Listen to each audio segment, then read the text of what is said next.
Oh, hi everyone, and welcome to this week's episode of Tact and Diplomacy, where all sorts of shenanigans are bound to ensue. Before we get going, let's turn on all of the warnings and sanity things that I should have on, because I haven't turned them on yet, and they're very important as part of the intro to this game. Before we go around and say hello to everyone, please check out all of the opening links. This includes all of our places you can support us, places you can find us and interact with us and our community, all of that good stuff. If you want to get involved, send me a DM, I'll get you a game. There's a short waiting list at the moment. And next season, rumor is we're going for 6 viewer games, which is double the amount of viewer games of this season. So I'm going to be looking to fill that list up again very soon. Wow. Yeah, I know. What am I doing?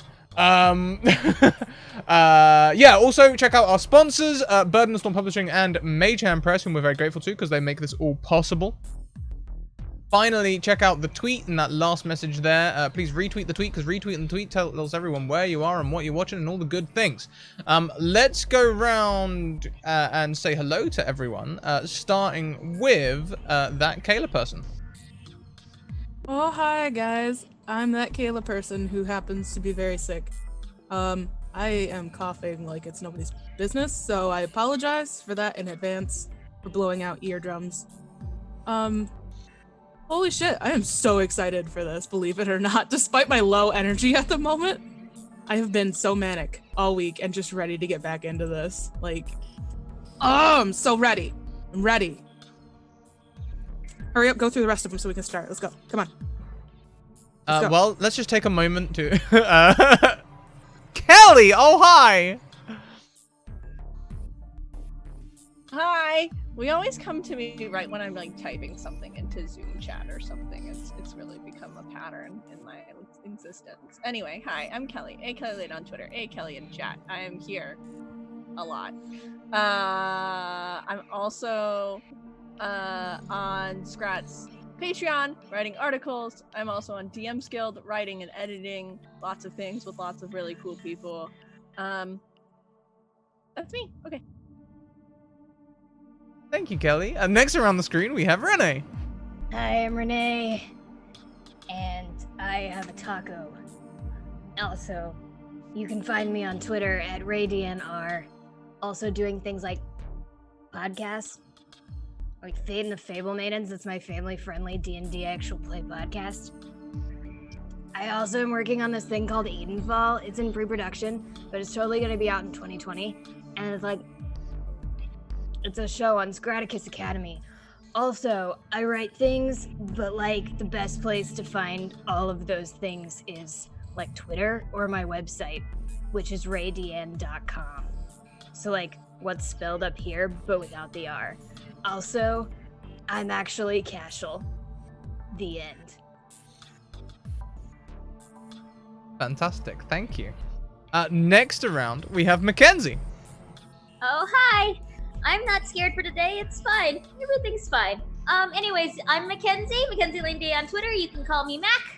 I am a TTRPG online content creator. I do a bunch of streaming. You can find me here every week, as well as the DM for Apotheosis every Tuesday, as well as on Encounter Roleplays, The Broken Crown every Wednesday, and the Greyhawk channels, The Old Faith every Friday. A couple cool things just dropped on my end. One, I just play tested my very own one-page TTRPG Verb Brains, so that means that'll be coming up on Itch.io soon-ish. Now that it's been play tested, I can finalize some things and get it up.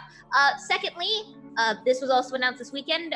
We are relaunching the One-on-One a D&D Duet campaign podcast, so that is going to be coming out later this fall. We are relaunching the one-on-one campaign that I do with my partner Dennis Aldea in the homebrew world of Romea. So it's a Latin Caribbean inspired D&D campaign. I'm super excited, and there's going to be some new twists coming. So you get more information on that later. Yay! And I play Kaiden, sweet bean. Nothing bad happened. It's fine. Nothing happened last episode. He's fine, completely whole, and didn't undergo really terrible sans anesthesia surgery or nothing. It's fine.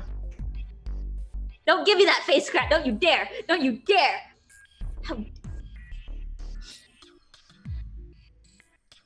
Last but most certainly not least, Paige.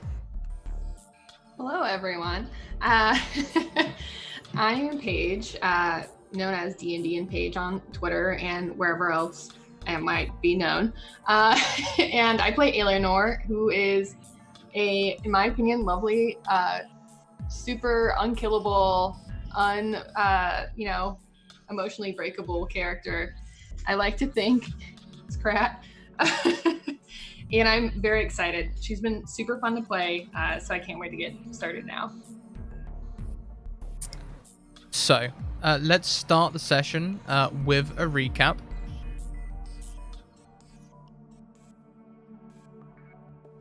Are we doing nose goes? Because I'm not going to put my finger on my nose. Casual does the recap. I was hoping for that quietly. So, previously on Tact and Diplomacy, we all came down off the mountain, which was surprisingly easy after the hell that we went through crossing a log and avoiding an avalanche. Okay, look, I had to skip through that. You guys were going to be in the mountains for the whole campaign. We were gonna die. But we didn't. We made it through the mountain, and we came up to the fortress. I remember the name of the fortress, Elwyn Saw. Aha! I actually remembered it, but not until I said I remembered it. Power of edification. We got there, and they were like, oh hey, Cashel, they're weird but cool. Oh, and other people, they brought other people with them. We don't trust the other people. So they, specifically made people they were like, we need to see your shoulders. It's because that Hope had this, armor with, symbols on it, and they were like, we've got to see your shoulders, we've got to see that you're, a cool person, and, for some reason, there's got to be something on the shoulder that shows us that. And we were like, oh, it's just super cold and stuff. We survived an avalanche, though, and they were like, okay, come on in. And we all went inside, and that didn't happen last time. And we get inside, and we're by the fire, and we're gonna totally chill and stuff. But then Kaiden got bit a while back by that Fiondas, and so Eleanor actually had time to look at the wound, and when Eleanor looked at the wound, it was really gnarly, bad gnarly, there was something wrong with it, and we ended up pulling this stick out of Kaiden's back, except it wasn't just a stick, it was alive, and it screamed when we threw it into the fire, and it kept growing. It tried to get inside my hand. And when it screamed in the fire, Reese ran away and Eris went after him. I don't know what happened there because I wasn't there. Something happened because people are posting ships and I just don't know what it was. Watch it, I guess. And then because it was growing into my hand, I just burned it. And it burned and it screamed, and Kaiden was over there getting medical attention because he and Eleanor are ooh, but not exactly. It's we're just kind of staying out of their way, you know? I went over there afterwards and had Eleanor bandage up my hand, but when they went off to drink booze together and who knows what else, a wink, we just let them. Also, then we each had moments overnight, and I don't know what anyone's moments were. Except for mine. So I'm awake, I guess, because sleep doesn't come easy in the cold wilderness. Sleep does not come easy to anyone, really, in a new place, in a new, creepy Mangientist stronghold, although I suppose Erish and Cashel might actually feel quite at home here. However, it definitely doesn't come easy to the recently injured and heavily medicated or not heavily medicated as the case may be, but we did the surgery anyway. Kaiden, I would like you to roll me, you have the choice of feats or raw combativeness or raw conviction. In terms of feats, what is it? Without giving too much away, what is it against? It's against wounds. Oh, okay. So I'm assuming my evasion would not help with this. No, you can't. All right, you can't cool. dodge it. All right, cool. We're just gonna do straight feats then.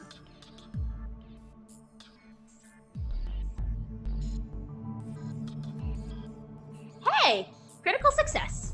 Hey, your wound feels like it's on fire, but hey, that warmth keeps you going through the night, right? You know, it's healing, and you can feel the muscle and sinew knitting together over there under the arms. It hurts to move it, but if you don't move it much, you know what? It's bearable. Okay. Alienor, do you leave Kaiden to sleep through the night? I think I had left him on the floor because I covered him in a blanket. And I think I crawled into the nearest bunk. Am I right? So I'm in the same room. Yeah. Oh yeah, you're in the same room. Isn't it you two and Reese? No, I was not allowed to go near Reese. Hope, I think, is asleep in here. Yeah, Hope is with. No, it was just us two. It was just us two, I think. If I remember right, it was you two. We could hear you through the walls talking and getting drunk. It was just you two. And then everybody How else was in the other risque. room. Well, there No you one go. wanted to follow us. I don't know why. We know better than a mess.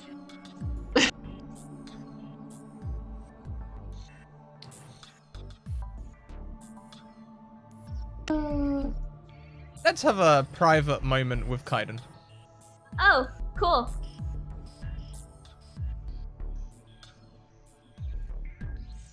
Kaiden, you begin to rouse.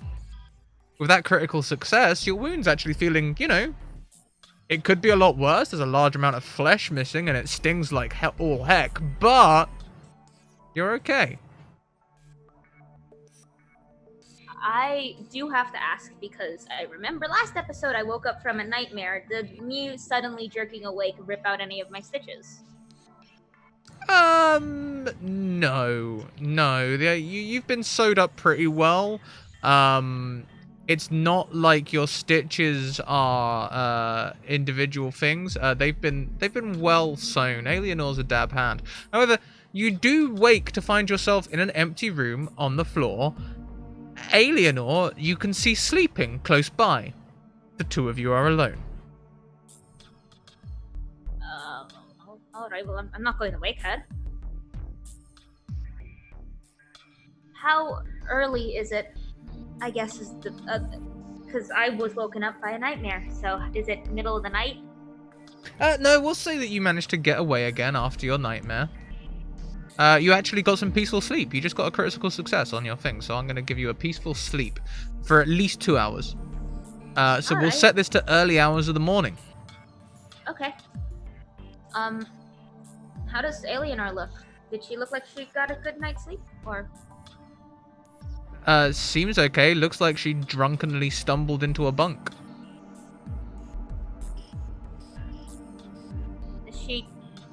Okay, I'll sort of tuck the blanket around her, and see if I can do like a checkup on my wounds, and maybe do a little bit like, I guess stretching, just sort of testing to see how far I can move things. Also, hi, is that feeling of something growing inside me still around? Is that a thing? Make me a mental resistance check.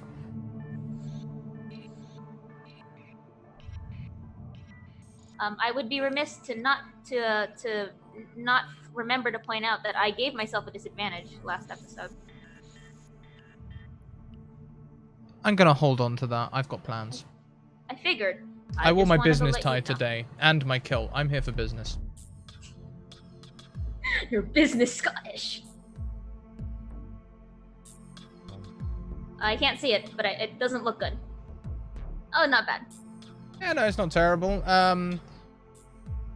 You definitely can feel like growth as things are knitting together, and it definitely feels similar. But you are not worried that something is growing inside you. All right, I'll take it. I'll curl up. I'll poke my head out the door, see if anyone else is awake. 2 seconds, please. As you tuck Alienor in, I'm gonna call Alienor in.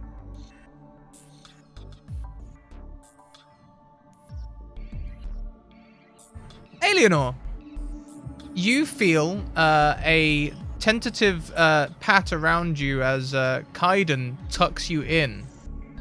It's early morning. Probably too early to be up, but early. I think Alienor would kind of roll over a little bit and like do the "Why am I being disturbed?" eyes, where you just kind of creep open. Sorry, I was just helping to fix your blanket. That's it. Where are you going right now? Kaiden? Nothing. I was just checking to see if anyone else was awake. Kaiden, Woke up. as you got up, obviously you would have been in a state of undress yesterday as you were operated Yep. on. Would you have got dressed when you woke up and tucked in Alienor? Nope, I'm still shirtless. Well, oh my stars.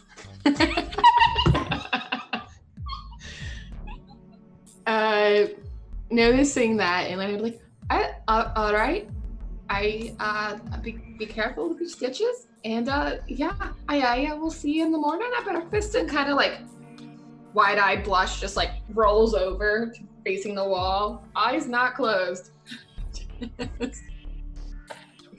Oh. In her mind, she's like, I guess I've only really seen my brother shirtless. This is a little bit different. You saw me shirtless yesterday. Yeah, but As you I were was also getting, a stick monster pulled out of me, but Hey, this is fine, okay? If Alienor wants to blush at this, but not at her first birthing, fair.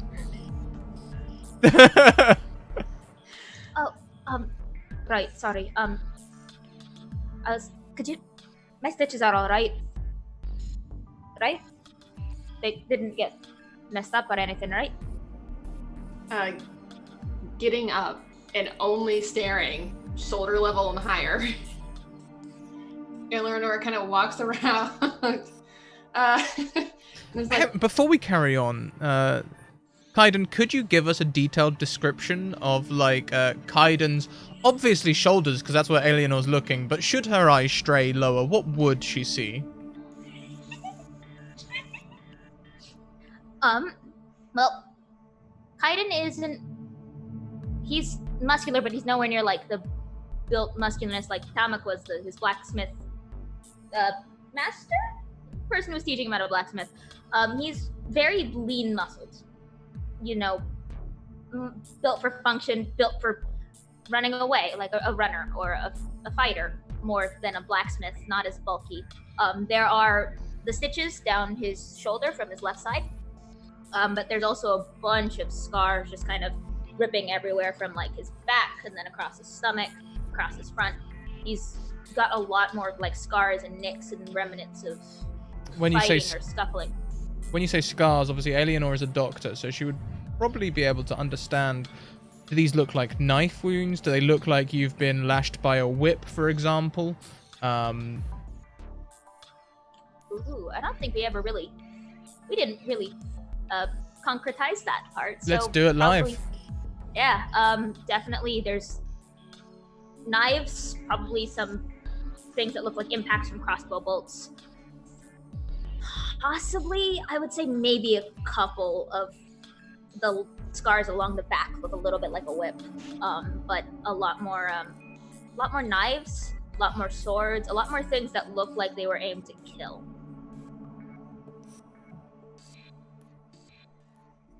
Okay.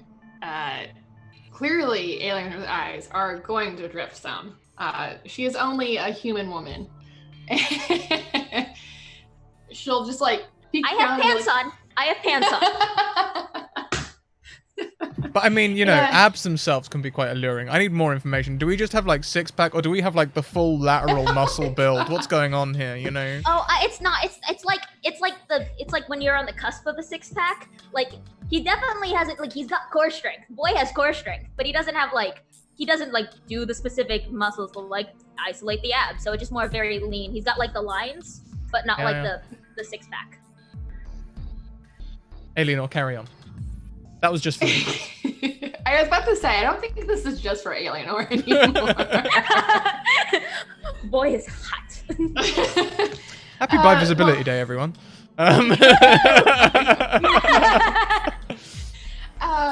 While inspecting the stitches, Eleanor is just like, wait, well, Kaden, have you been through a meat grinder? You kind of look like it. I guess never really stopped to look at them. Never really. You don't really want to remember those sort of things. That's quite fair, but and then like looking, I'm assuming the stitches are fine, or is that too far of an assumption?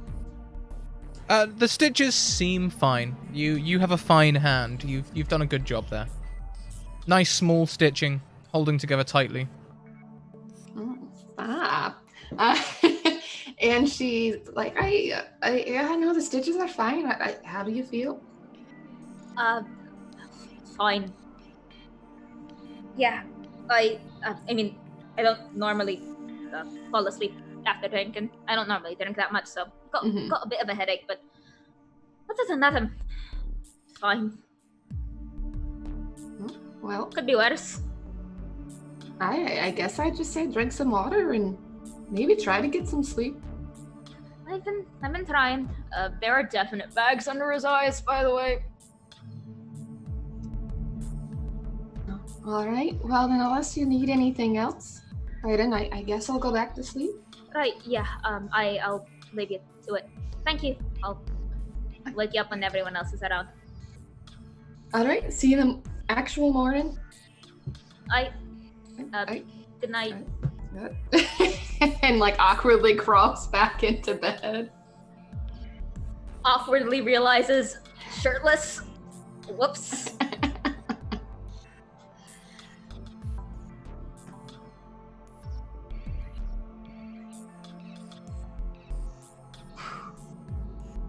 Wow. Okay, just Alienor for a second. All right. What was that, Alienor? Oof.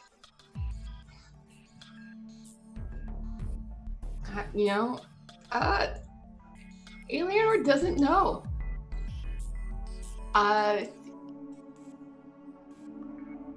She's really not been like around a lot of men closer to her age, other than her brothers. Because her life's been so focused on training and healing, and typically it's not the younger folk that always need the healing in the village, more so than older or children or expecting parents. So she's just like, oh well, this is what this looks like when it's not on an elderly man. Well, we'll let your imagination do what it does there. Ooh. In addition, you probably are surprised that you haven't seen Kaiden more. Like, the amount of scars on his body? It looks like someone must be trying to kill him every bloody week. You know, like, you're probably surprised you haven't seen him on the table back home more often.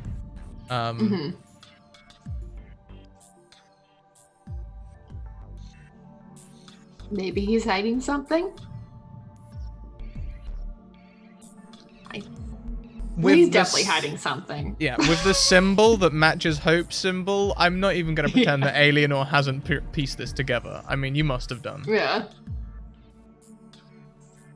what a, mysterious man.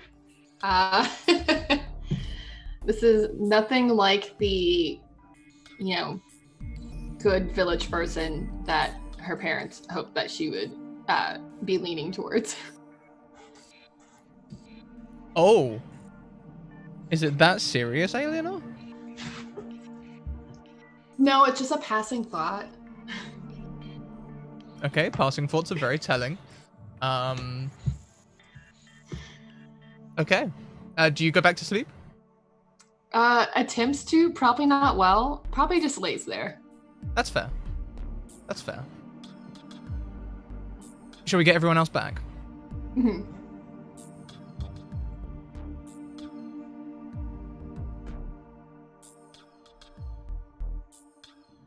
Everyone? Yeah. Okay.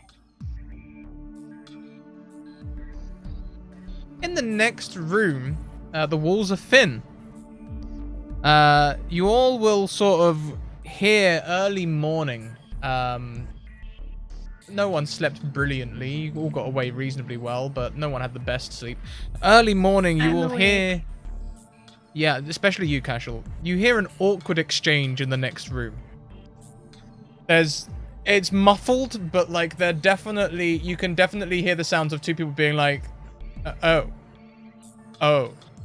my, oh, that sort of tone. Casual goes and puts an ear up to the wall.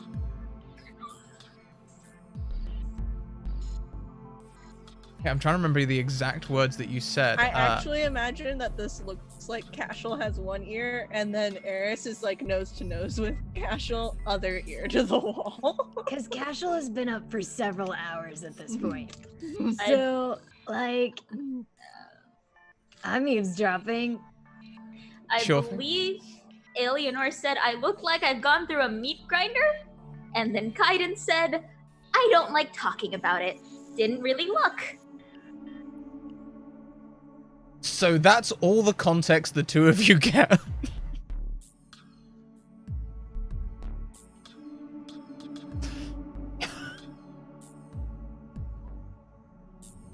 Cool. Mac laughing is everything I need in my life right now. Look how cute.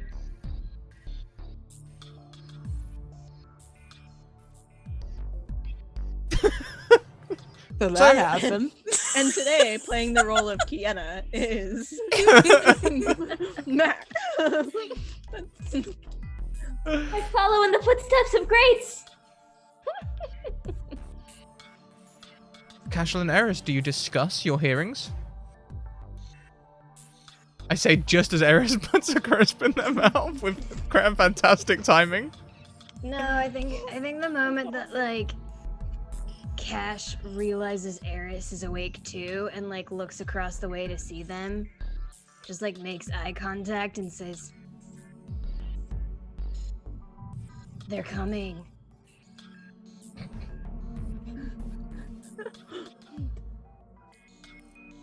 Now, Reese, that's all the context that you get as you're waking up.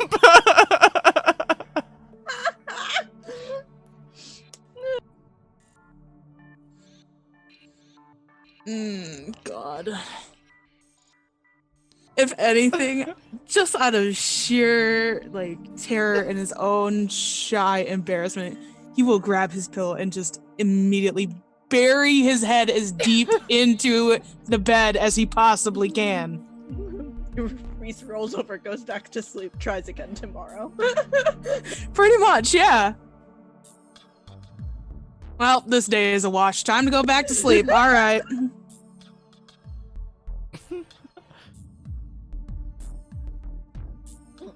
I take it back, I see in chat.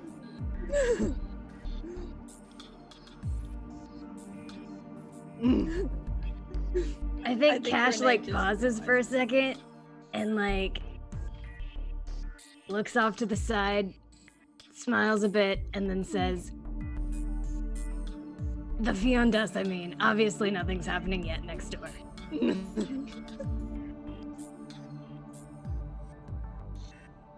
Wait.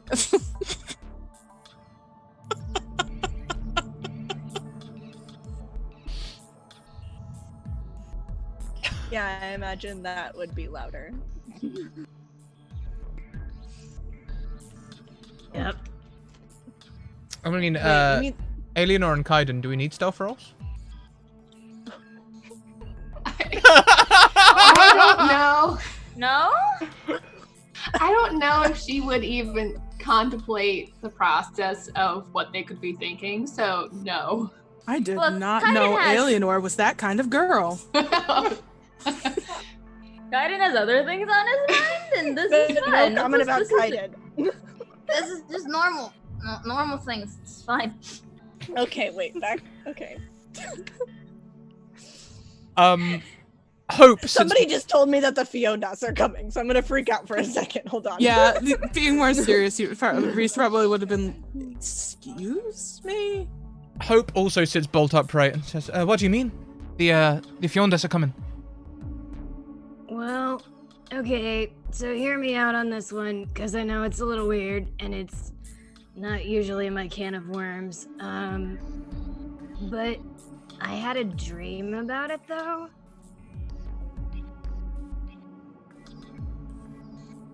About the Fiondas coming. Yeah. I like the hair standing on like the back of your neck and your arms. And you don't have any kind of tingle. What? Never mind. You had a dream about Fiondas where we keep getting attacked by them. I mean, that seems pretty logical. Why should we assume that they're coming here? No, I don't think it was that exactly. It was the one that I had after, like, that thing was in me, you know? No. The thing was in you? Oh yeah, the plant thing, the weird one. You know, No, I don't, because I wasn't there. But that's well, slightly concerning to know. We're gonna say as well that Alienor, being in the room, you hear all of this the next door through the wall. Do I? but press your didn't ear you up leave? against the wall. I went to see if anyone else was awake. So yeah, if you're listening at the door, you too will hear this. Okay. Stick thing, the growing stick thing. the one Yes, that yes, was I know. flames. Yes, I vividly remember. How accurate would you say your dreams are? Because I know Alienor has been pretty accurate. She's got a track record. Is it? So like, I don't usually do the dreams thing, but this one was like different though. I wrote down all the notes, and I think instinctually Cash like takes out their journal and hands it over to Eris. Open to the page with notes about the dream.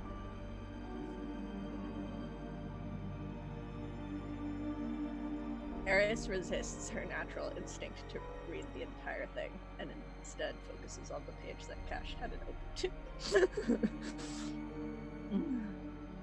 And I'm assuming reads a description of some scary dream.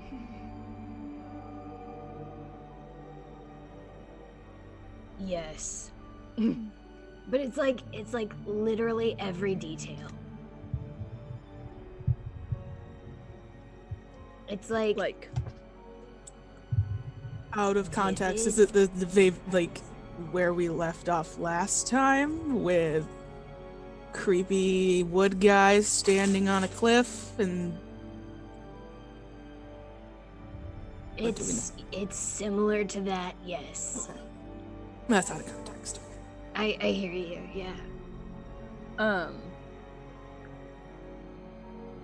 I think at this point, Eris is unlikely to, at this point, we keep all having dreams, and they keep all meaning things. So is there, like, a window? Or can Eris just, like, go outside and look? Sure, we'll say there's a window. It's an old sort of like looking window set in this metal frame. It has like the lead beading through it. But it looks like it's a sash, so you could possibly lift it, but it looks pretty old and rusty, and everything's made of metal. There's no wood here.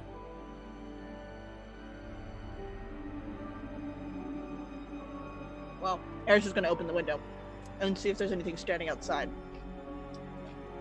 Well, there's nothing standing directly outside, but opening the window does let something into the room. Snow. It's snowing. Oh. Sorry, were you all thinking I was going to do something else there? Did you think I was going to do something else? Sorry. We're real jumpy. Real jumpy. I hadn't noticed.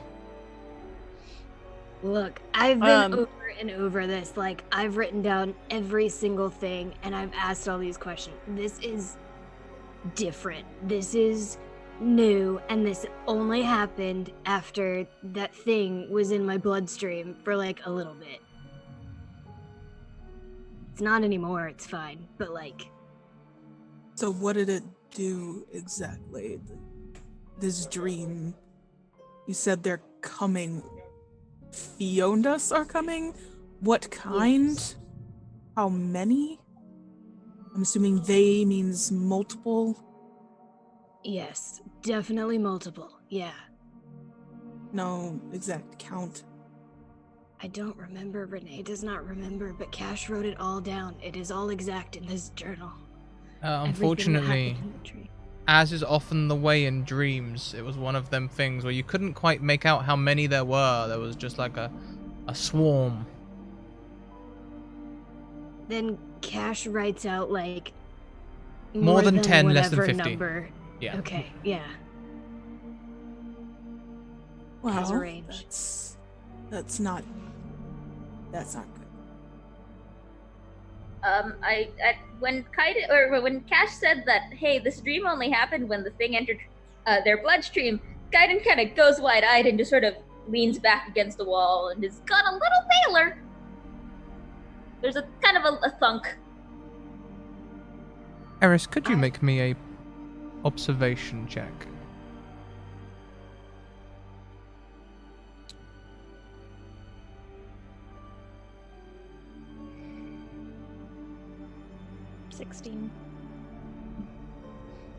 On a 16,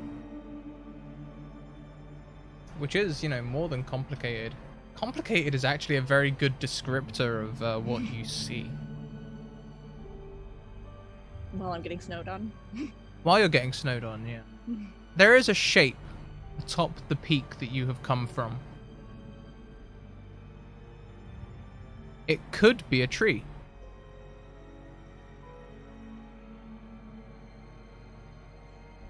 Standing dark against the horizon. Do I remember there being a tree? I don't think everything was covered. The tree tops were covered in snow. You never actually went to the peak.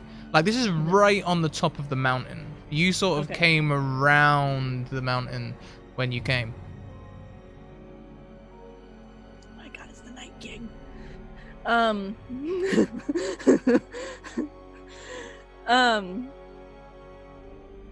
Eris is gonna turn back to the group and note Kaiden and like put a pin in that.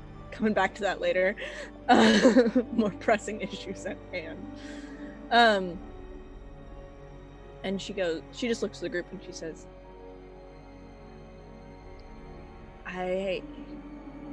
this has been the weirdest couple of days of my life.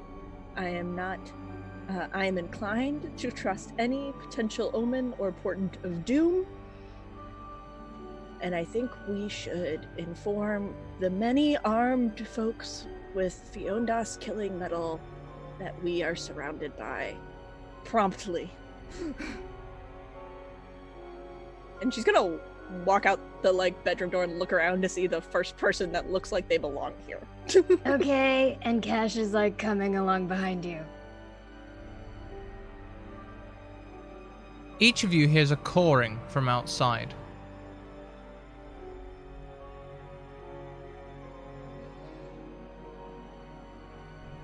Does it sound like a bird? If you are, Crow? it does sound like a bird, yes. It sounds like a particular type of bird. Does it sound like a regular, normal, happy bird going? Everybody Any get up one for the of you. morning. Any one of you can make a natural environment check to tell me what kind of bird it is. Or you can go and look out the window and use your eyes. Eris is gonna look out the window because she doesn't know anything about wildlife. Oh, yeah. Could I use tracking? Or survival? No. Okay. I'm going to look out the window. Oh, 11? I believe our window's closed, so Jesus. look it over at Eleanor. And did you hear that? I'll like listen up, and I got a 15. Yeah. Eleanor, you recognize that sound? You know it. You've been told to look out for it. It's a sound of crows. Not crows, ravens. And I was told to look out for it as a demorph then. Make me a Demorphin Mysteries check. Ooh. If you have Demorphin Mysteries with a discipline in Histories, you could use Histories. I do not.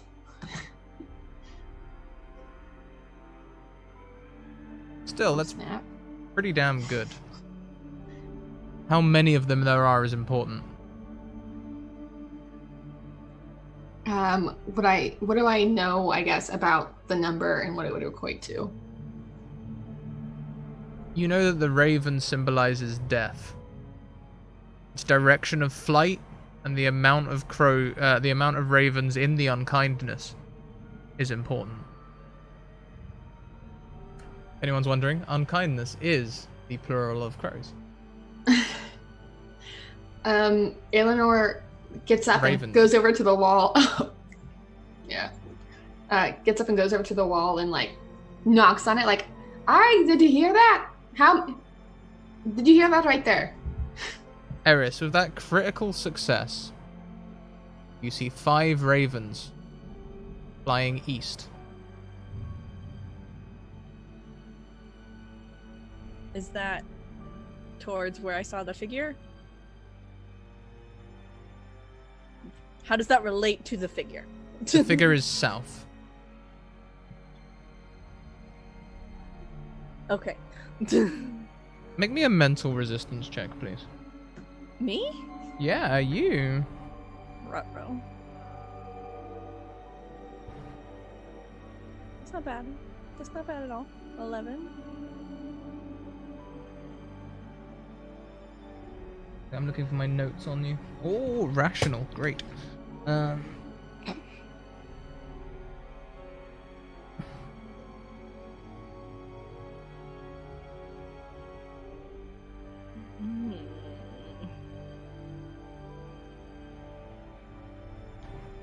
This is dangerous. This is a symbol of danger. You know that much. Might be a Mangientist, but... 5 crows flying east? Danger. You hear Eleanor knock on the wall, and it makes you jump. You're not a jumpy person, but it makes you jump.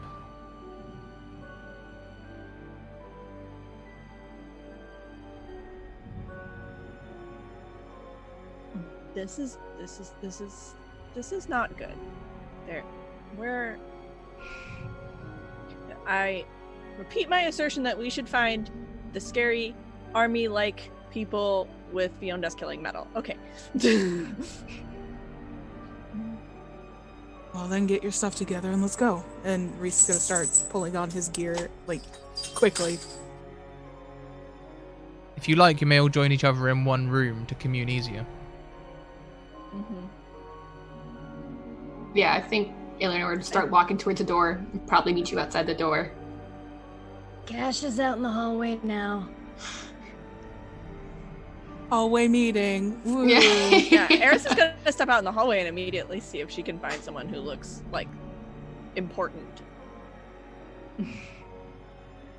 You see a new guard standing a little way off in the snow. The trail of a pipe of smoke seems to be hanging in the air. That thick heavy smell carries on the breeze. Do you close the window before you leave? Yeah. That might be important.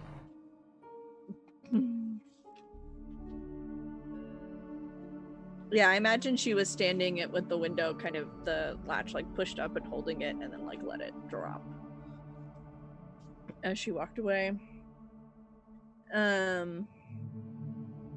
She'll head up to the guard and just say like, trying to find my notes. Just say like, we were the guests that were brought here that came here last night. We were supposed to talk to someone in charge when we woke up in the morning. It is now morning. We would like to talk to somebody in charge. So as you approach, she turns. Oh, good morning. It's a pleasure to see you. Don't worry. Paddy and Agatha told me all about it last night. You're here staying with us for a few days. You're gonna learn about this place or something, right? Oh, Yes, you're in for a real treat. We've got a brilliant facility here, you know. She doesn't seem as gaudy as the rest. Eris. Julie, it's a pleasure to meet you. Hi, Julie. Julie. We would like to speak to Patty. Where could we find him? Oh, he'll be, he's currently standing guard over operations this morning. They start nice and early. We actually run free shifts, you know. It's a 24-hour thing. We're trying to get in and out as quickly as possible. And Julie, I'm supposed to, like, wait for you all to wake up and, like, escort you around and show you all the things and, like, start explaining things, and then Paddy will take over later on, and he'll tell you all about the actual things, you know, like, he'll tell you the important stuff. I just give you the tour, and then he gives you all of the context. You have a lot of energy, Julie, but I would like to redirect it if possible, in that some of my friends here, especially this one, and she's going to pull Eleanor forward. You might recognize the outfit. She knows Pleasure. a thing or two about a thing or two. Cash is looming over Eleanor's shoulder. Demorphin, Cashel, nice to see you again. Hi, they're coming. We think there's...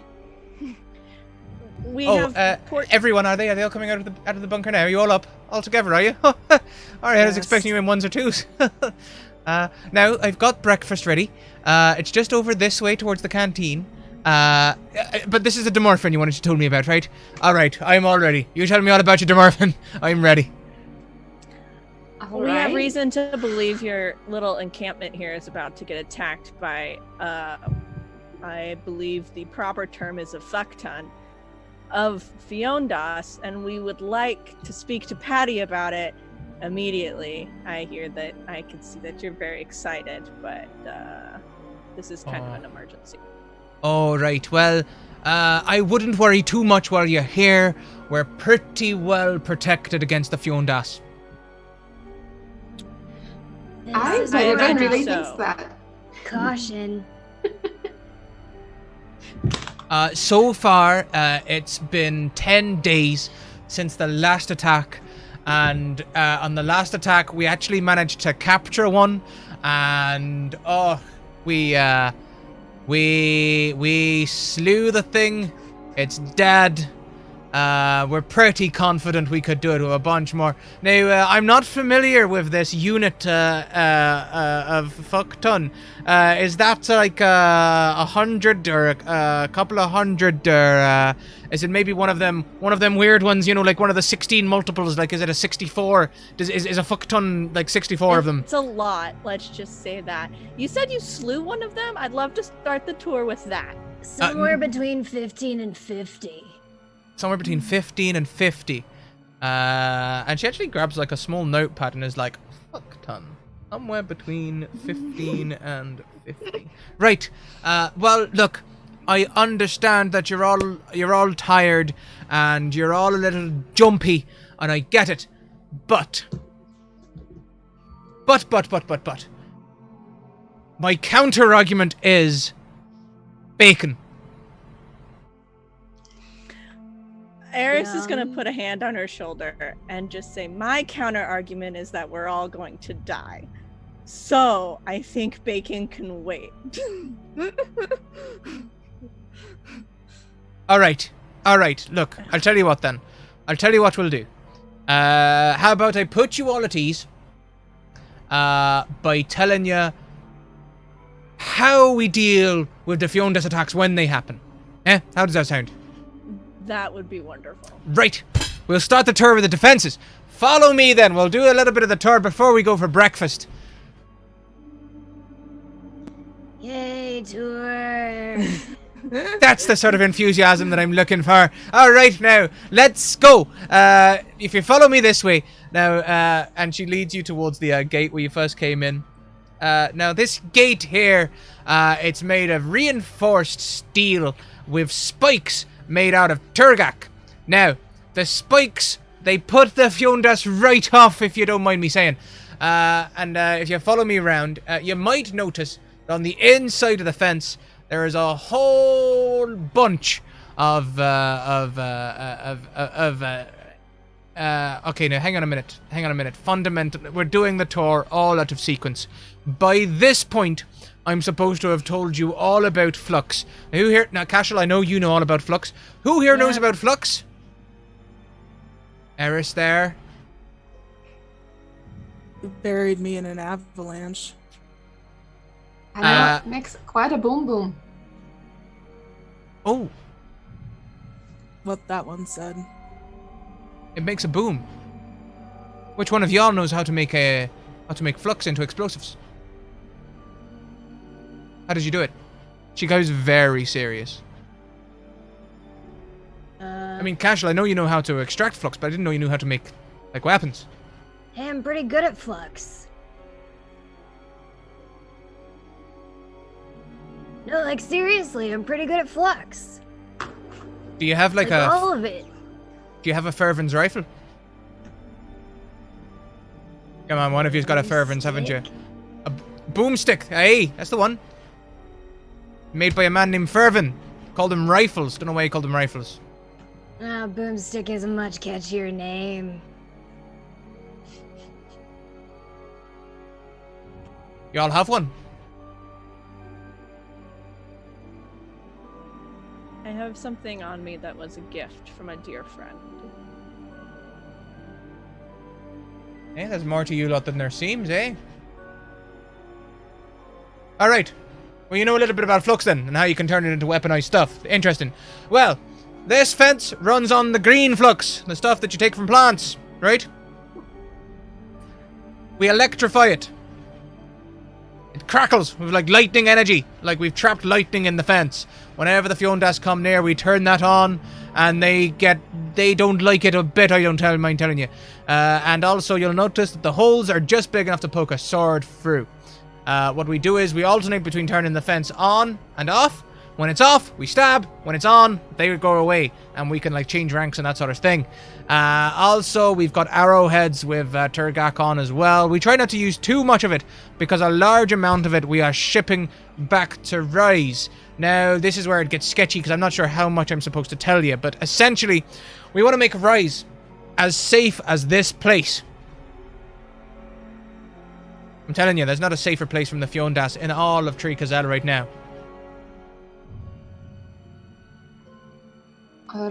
Alright.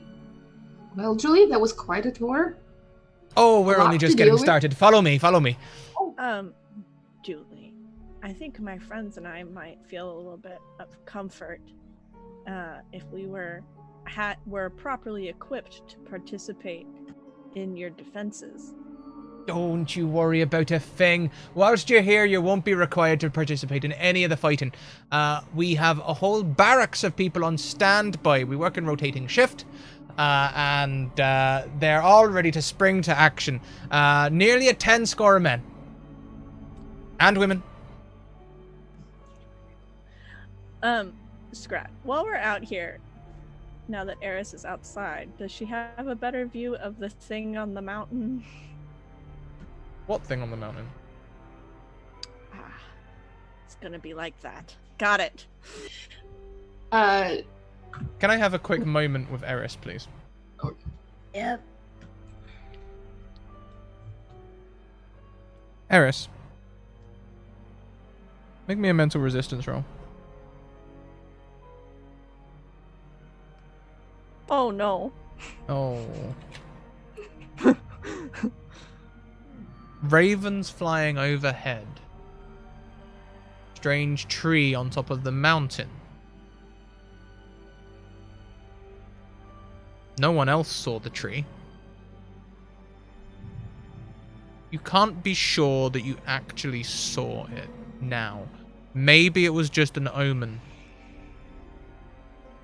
But you're a Mangientist, right? You don't believe... Well, you know that the Demorphin have something in them because they do all this magic, but... You've never been able to do it. You've never seen any of it. So it's unlikely, really, that what you saw was an omen. Same time, you do feel really unsafe. Nothing this woman is saying is setting your mind at ease. She's overconfident. She feels too safe. She's trying to put you in a sense of security. Why?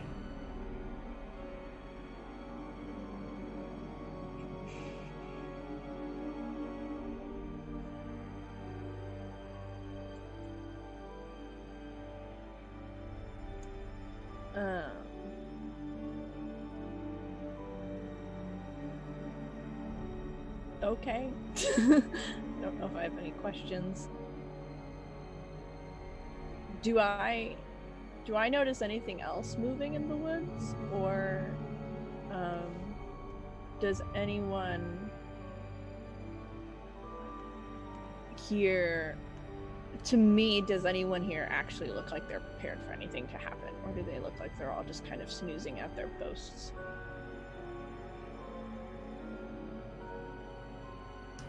You wouldn't say that anyone is snoozing. There does seem to be people on watch. You can see even a small tower that's been constructed, more of a balcony, really, a small wooden palisade sort of thing, where 2 guards stand, and they have boomsticks, Burven's rifles, as we now know they're called.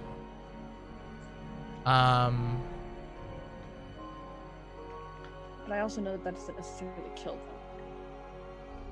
You also know what, sorry? That doesn't necessarily kill the Fiondas, they can fix themselves. Do you think she knows that? She said she captured one. Or they captured one.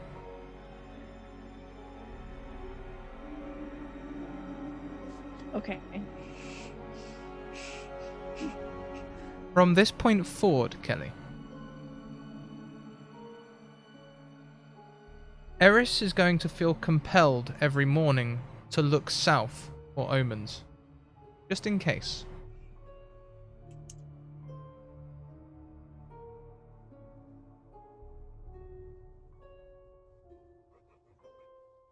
Okay. Any questions?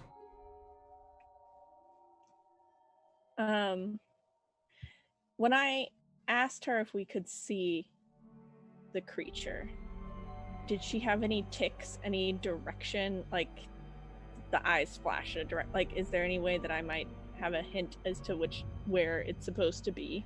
Give me a relations roll. Come on, level it up. 12. Hey, that's pretty good. She closed her eyes and shook her head as if to say no, no, no. But when she opened them, her eyes did flick towards the center of the compound, towards the castle, where you know the operations are being run. Okay.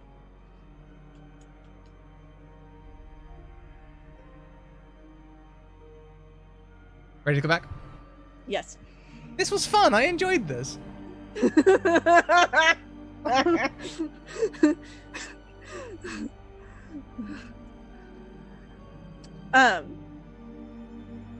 Eris will look at Julie and say, you know, I believe you. It looks like you have such great defenses here. I would love to see a different part of the compound. Is there any chance we could go see some of your more central operations? Yes, there is. I tell you what we'll do. We're at the fence now. Now, the next part of the tour would have been the barracks anyway. That barracks is right next to the canteen. So what we'll do is we'll nip through the barracks. We'll do that part of the tour really, really quick. We'll grab some bacon sandwiches on the way through, and we can all get a nice hearty breakfast in us. Eh? They do eggs too if you want to. I like bacon, Julie, don't you? I tell you what, if you wanted to get me to give you something, it's the key to my heart. Yeah, you've got a big thing for bacon. I like bacon a lot, especially at whatever time this is in the morning. I'm a big fan of your efficiency, Julie. Let's do that very quickly, and we can eat as we walk, because I want to see every inch of that central part of the compound. I thought you might. I just had an inkling. Well, come on, let's go now. And as we all walk, and Julie is doing the classic tour guide thing. That mound of snow there, we're going to build another barracks there. It's going to be brilliant, I tell you. It's going to be a massive barracks, and walking and talking. May I have a moment with Cashel, please? Oh, fine. If Eris has the opportunity while they're walking and talking, if there's like a loose anything of arrows or anything, she wants to try and snag one of them. Just FYI. Okay. I will bear that in mind. You've been up for a long time, Cashel. I have. Making notes about this nightmare. Yeah.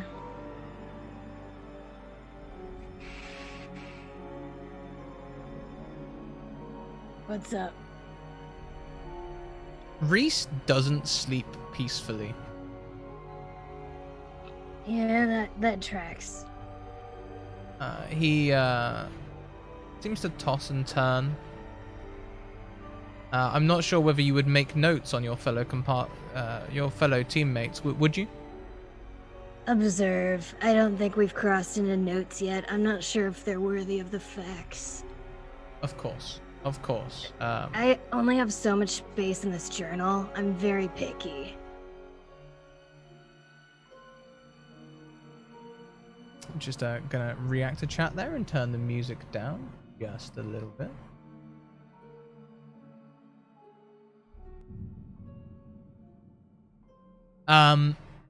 So yeah,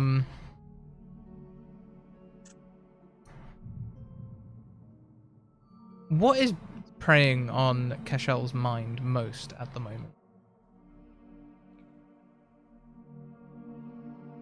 I think Go on. It's that, like, Cashel's big on facts. And it's weird for Cashel to, like, view a dream as fact. But things have been kind of weird the past few days, and a lot of attributes of the Fiondas don't align with fact. So Cashel is obviously kind of tired, and a little bit thrown, and a little bit hungry, so like bacon sounds good. Bit of a waste though, bacon, isn't it? That could have been Flux. Yeah. But like everything could have been Flux, you know? Like everyone around me could be Flux, you could be Flux, I could be Flux, bacon could have been Flux, but bacon could also be in my tummy. Same with plants. It's like I'm gonna eat still. Does Cashel look at her teammates, their teammates, sorry, and do they Do they maybe rate them by the ones which, you know, could be more flux than some others? Is that something they do? Never allowed. You can't prove it. It's not written anywhere. I only observe closely. Is it like the most boring ones that are most likely to be flux, do you think, or do you think the energy is maybe produces better flux? I have written notes about that in the past. I think most specifically Cash has been focusing on physical prowess and how that translates into flux. But like, hi Raiders. Welcome Raiders, thank you Welcome. so much for that raid. Oh hi. The content warnings already popped. The sanity warning's just been popped by Mackenzie as well. Please do check both of those things out. This is a heavy campaign. With bacon. With bacon, which could be flux. It could be flux, but look, Scrat, everything can be flux. Side note here, I'm starting to think you're a voice in Cash's head. Mm-hmm. I'm totally okay with this. Okay, so Cash is having a very serious conversation with Scratticus about bacon being flux. But here's the thing. Literally everything. Like, I could draw flux from plants. Does that mean I look at a salad and I'm like, oh, that could have been flux? I mean, probably better than making a salad, but still. Even worse when they put meats in the salad as well. That's just a waste and a mix. Yeah, at Pure least flux bacon's is best good. flux. Although actually the lardons with the croutons in salad, that's quite nice. Sure, could have been flux though. This place Yeah, feels... so all of my teammates could be flux, yes. This place seems pretty safe. You've been here during a Fiendes attack. They've got a system. They do things well. Not sure they're ready to stand up to 50 Fiendes though. Yeah, I think that's kind of where my doubt is coming from.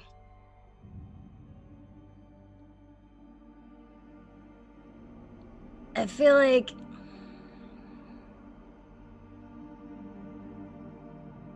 a little impartial. I mean, hey, everyone's flux, right? But at the same time, I don't want to be flux right now. So,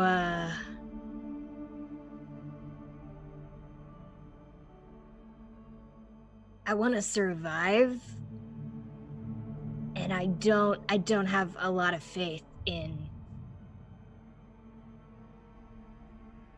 Are you saying that you care?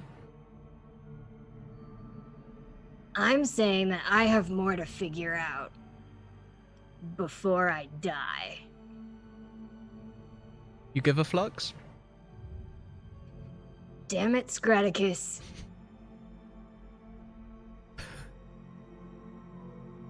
Hey, I'm just a voice in your Yes. head. You're arguing with yourself. Damn it, voice in my head.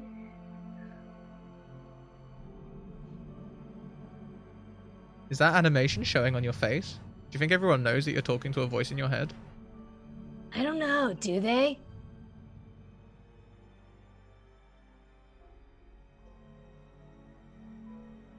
Eris keeps looking at you. Eris is fishy anyway. Fishy, but even you can tell that she's fascinated with you.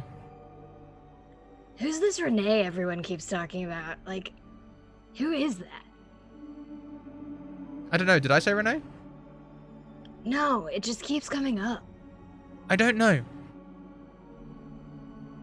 You're the voice in my head. I thought you knew everything. Why would I know everything? I know what you know. Oh, God. I was just hoping for more, maybe. Yeah, okay, now you really are pushing towards, like, omens, and you've been hanging around with that Demorphin too much. What, do you think I'm the one god or something? I have been hanging out with the Demorphin too much. That's what the dream is, too, isn't it? I don't know. You climb one mountain together, and it's just like, suddenly they're infiltrating your very mind.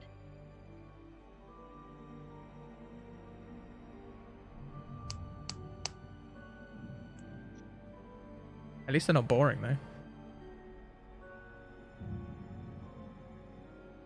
Boring, never boring. My life is never boring. There's never been a problem I've had once.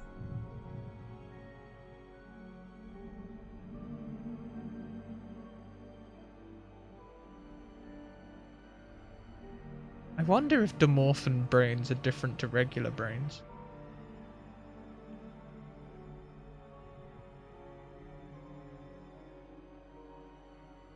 Interesting.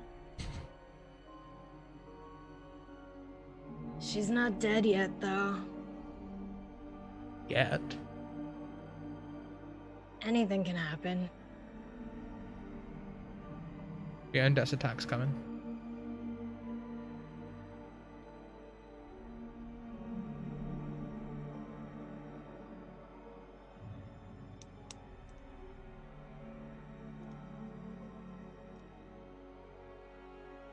Look, if someone dies in a Fiondas attack, I have no control over that.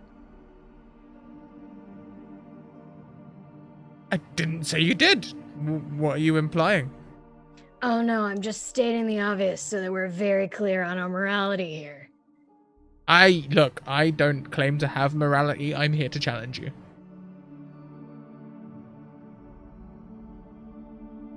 You're challenging me to get inside a Demorphin brain.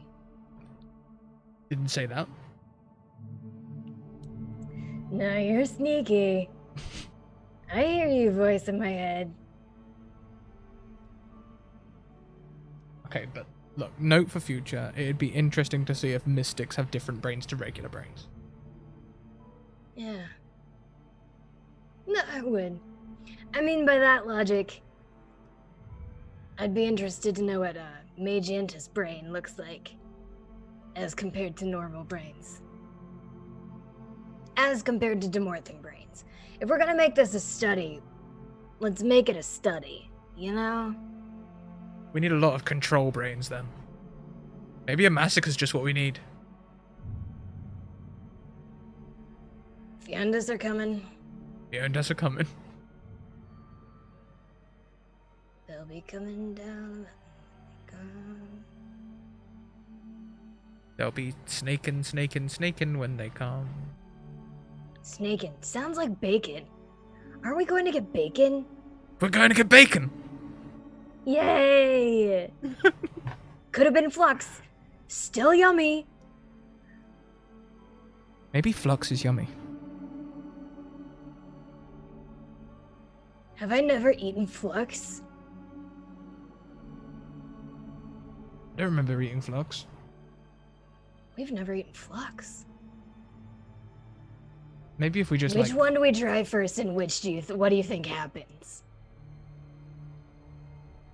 Well, green's for energy. Red's for like... Green's for like growth and stuff, right? Yeah. Red's for destruction. I really wonder what would happen with that one. I don't know if I should eat that one.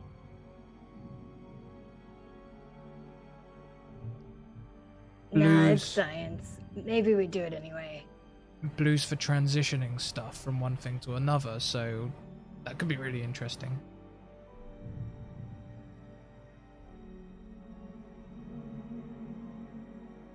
How has no one done this before? How has no one just been like, this looks good? you know? Maybe we should be the first, but maybe instead of being the first, we should be the first to record it. Like, get someone else to do it. What if I put some on Julie's sandwich? Could it hurt?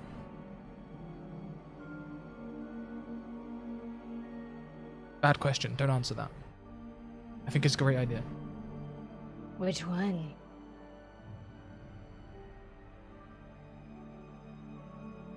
Well, we don't have any blue. No, I say we start with green. Green it is. Most likely harmless. But if it's not, well, the Fiondas are coming. Also,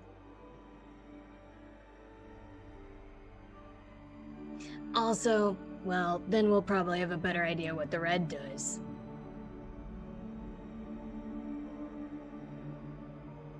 That's an assumption.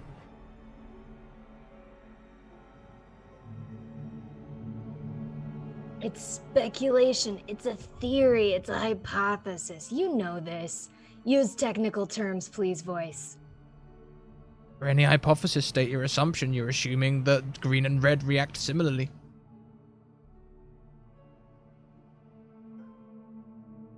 I'm you. I can want talk to science see- all day.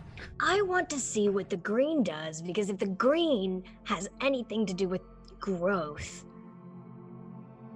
well, or energy, it would be an interesting hypothesis to determine that the red could be destructive. Now, that doesn't mean we shouldn't test it and prove our hypothesis.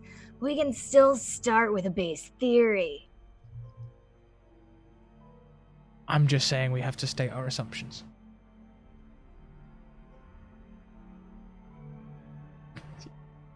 You get this weird sensation like something in your head just poked its tongue out at you. Are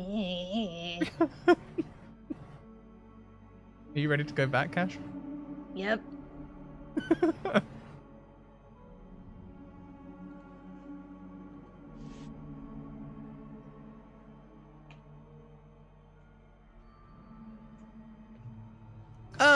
Anyone paying particular attention to Cashel might see their face sort of flitter between working something out to elation, to figuring something out, to argumentative, and then carrying on.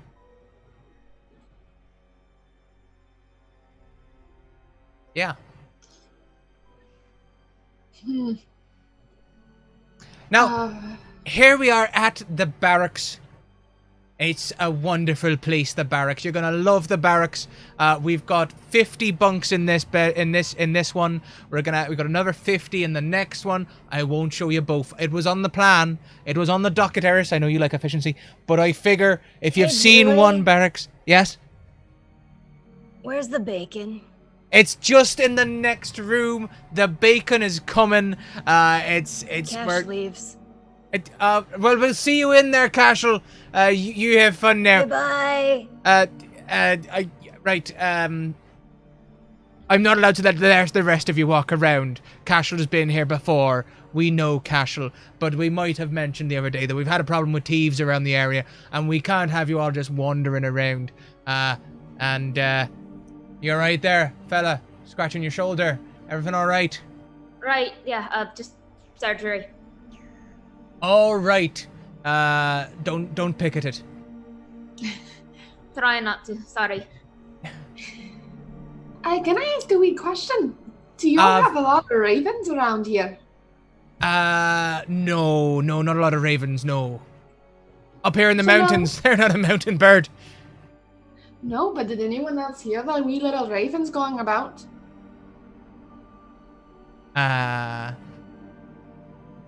I didn't catch any ravens going about. No. All right, maybe I just heard something. Never mind. To the bacon. Yes, let's go get that bacon and we can talk and walk. Which has Right. been great so far. This barracks, Let's keep doing that. every bunk has a chest in front of it. The chests are kept squeaky clean. Everyone has a uniform. It's got some soap in there. And she carries on prattling off things as she's walking you through to the canteen. Do you wish to have a discussion amongst yourselves? She doesn't seem to notice if you're not listening. Yeah, while she's going on and on and on, Eris is gonna specifically fall back to talk to Reese. How Although, far that's back? convenient. Do we need privacy or? I don't think so. I imagine the rest of the group can overhear like mutterings of it. But Eris is just gonna. You have the sword handy, right? Yeah. Did you notice that everybody at the gate was armed with the boomsticks? No, just like- but I know now. I would just like to make sure that whatever they killed, they actually killed. Fair enough. So just Maybe Yeah. we should visit the armory next. I want to visit the thing. The thing that they killed. Maybe killed. I would prefer armory, but all right, if that's what you insist.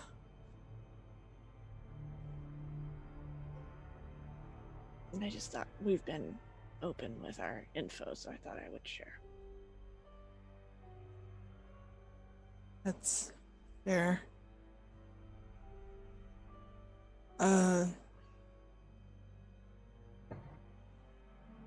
Sorry about last night. It's a thing. It happened. Yeah. Anyway, you lead the way. I'll follow. And Eris will just keep walking, kind of nodding along with whatever Julie's saying, trying to like keep moving. And is gonna I think everybody would notice that Eris keeps looking back over her shoulder towards the mountain. Quick moment with Eris. Very quick. Okay. Reese seemed very cold and detached this morning.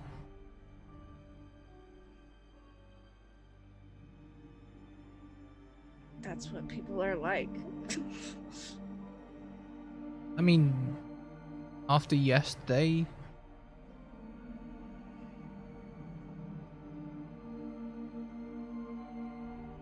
Sort of maybe you guys were getting close, but now... Very cold.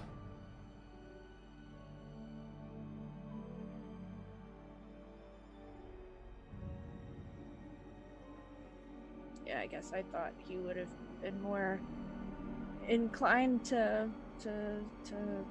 more grateful for the information and stuff. He almost seemed begrudging. And what was that apology? Was he like... reconciling things? Putting things in order? What is going on with Reese right now?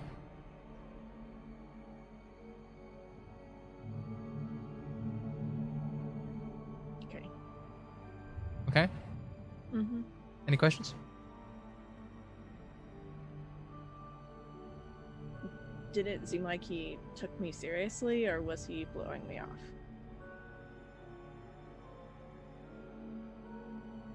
Didn't seem like he wasn't taking you seriously.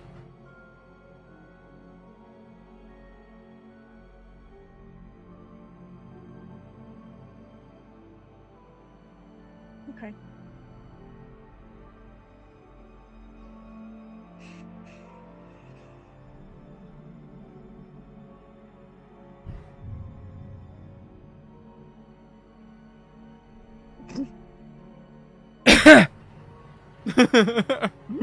Everybody's acting like they're crazy.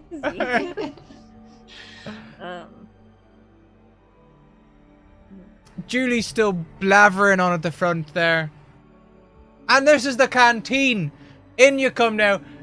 You get what you do is you know, look, everybody needs a tray. They're very strict on that. All right, you got to get yourself a tray. If you don't get a tray, they won't give you nothing. You get yourself a tray, then you get yourself a plate or something, and they fill it up with whatever you like. Is Hope with us? Hope is walking with you. All right, just wondering. I keep forgetting about her. Can I kind of, like, as Julie's talking, whisper to our party members other than Cash, who's not there?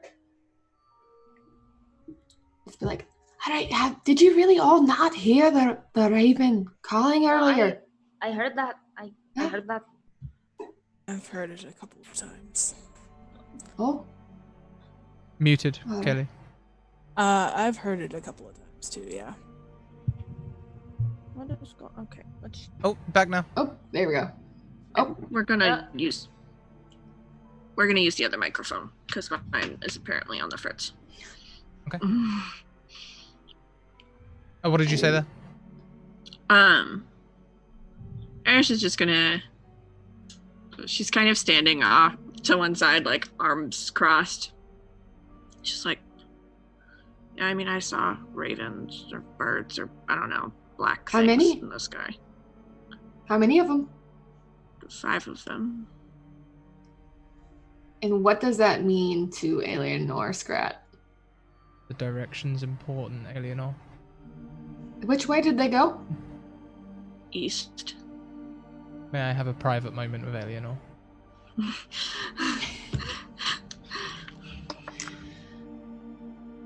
Roll me a Demorphin Mysteries.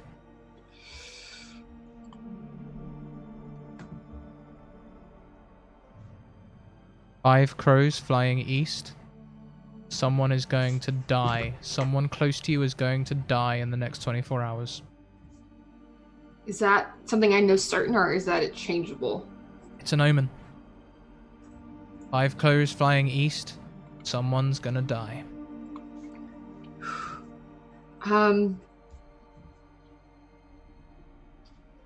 Well, all right.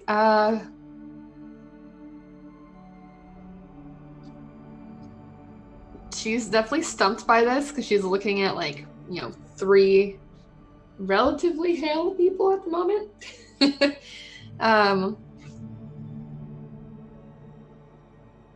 And she, probably the blood drains from her face when this happens.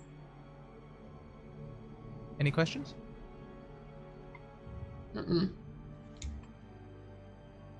For the next couple of scenes, any one of the people that you've been traveling with, this could be your last moments with them, so I would like you to treat it that way. Okay. However, strangely, you still feel those that excitement around Kaiden, which is sort of morbid now. Eleanor is upset that Paige is just like, if he died, a lot of my emotional problems would be solved. Whoa! That's the player speaking. Don't ever watch this as a private moment, guys.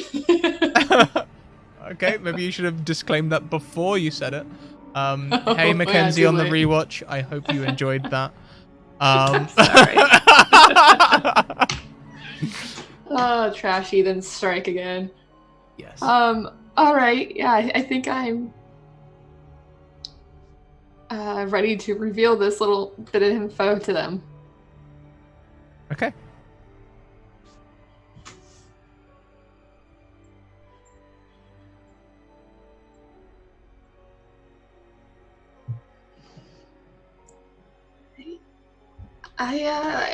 East 5 going east? Are you sure? The blood has drained from Eleanor's face. Is that supposed to mean something? Well, just saying that you'd be all right. Looking for an omen. You kind of got one. mean, I was looking for info, looking at, see if there were Fiondas in the woods, but what kind of omen? Well, for starters, Aldria, you're not eating with a fork and a knife, you're eating with a spoon. God helps you. Hey, if I'm going east, it's an omen of death. For someone who is close to you. So I want to see no knives in your hand when you're eating your bacon. You think I'm going to stab somebody? No, like what if you slip and you fall and you get... Would it be this moment, Eleanor, that you realize how armed everyone is? In comparison to herself, probably. As Eris takes literally a dagger out of her pouch and starts cutting whatever she's eating. Puts it All back. right. Eris, I mean, if you want to tempt the fates, you can, but someone's gonna die today. Great. Hope's face has also drained a little. She's heeding your words. All right, at least Reese someone isn't is- eating anything. I just realized Kaiden's really freaking hungover. So he's doing... I don't know what you do when you're hungover. I've never been hungover, but he's doing whatever you do when you're hungover. Eat a lot of bacon. And Yeah, he's rubbing eating his a head lot of greasy food. Oh, yeah. Kaiden is quiet. Kaiden is stuffing his face with bacon sandwiches. Hey, Rubbing his temples. Also, so, Never mind. It's not important. It's really not important. what are we gonna do in this place? We have to tell them to stop doing the digging. Well, We have to figure out about the digging first, and we have to... We need more information before we can tell them to do anything. It's not like we're exactly high on the totem pole. And that guy, Patty, I know I the don't like likes him. of... Well, I know the likes of him. I know what he's like. I know what the type of person is like. He has a code that he lives by. He has a book of rules that he lives by, and he doesn't deviate from the mission. Something big will have to happen, which means we need more information and hard facts, not omens. Well, I'm saying is that you yourself said you'd ask for an omen and you got an omen. That's all I'm saying. Maybe We the also- Kamoka are kicking to you. I mean, we also... Oh, that's not Kaiden's accent. We also pulled something out of my back, so, I mean... That's kind of not an omen. That's pretty hard fact, you get my saying. 2 questions. How are we going to get away from Julie? And how are we going to find Cashel? I might have a way of Right. getting rid of Julie. Right now, Julie is serving a purpose. She's taking us to where we want to go. Otherwise, we'll be wandering around here lost. But eventually, Julie is not going to take us there anymore. She's watching us like a hawk. And if you want to find out what you want to find out, more than likely she's not going to let us go wherever. Where are you all right now in relation to Julie? I mean, I assuming you we're were by eating with her, but I wouldn't have to the said that if side. she was standing right beside me. I will Yeah, I point think that we're out. in line Reese is- getting food. Reese is not smart. Oh, you're muted, Scrat. Scrat, you're muted. If you hadn't noticed, Julie is a talker. she's probably She's- talking to somebody Is in she? line. She's chatting away to the staff there. She's Midwestern. Got it. I represent that comment. Thank you very much. I'm from Illinois, and I live in Nebraska. Like,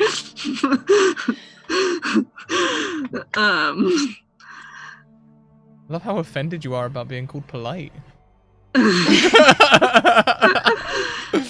There's a difference between chatty and polite, and Midwesterners do not know what it is. Yeah. That's a line often crossed. Back on topic. If we need to get rid of Julie, I think I have a way to get rid of her. While she's talking right now, we could just leave. All right, but let me grab some bacon. Whereabouts is Cashel in relation to this? Cash is over getting bacon. Mm-hmm.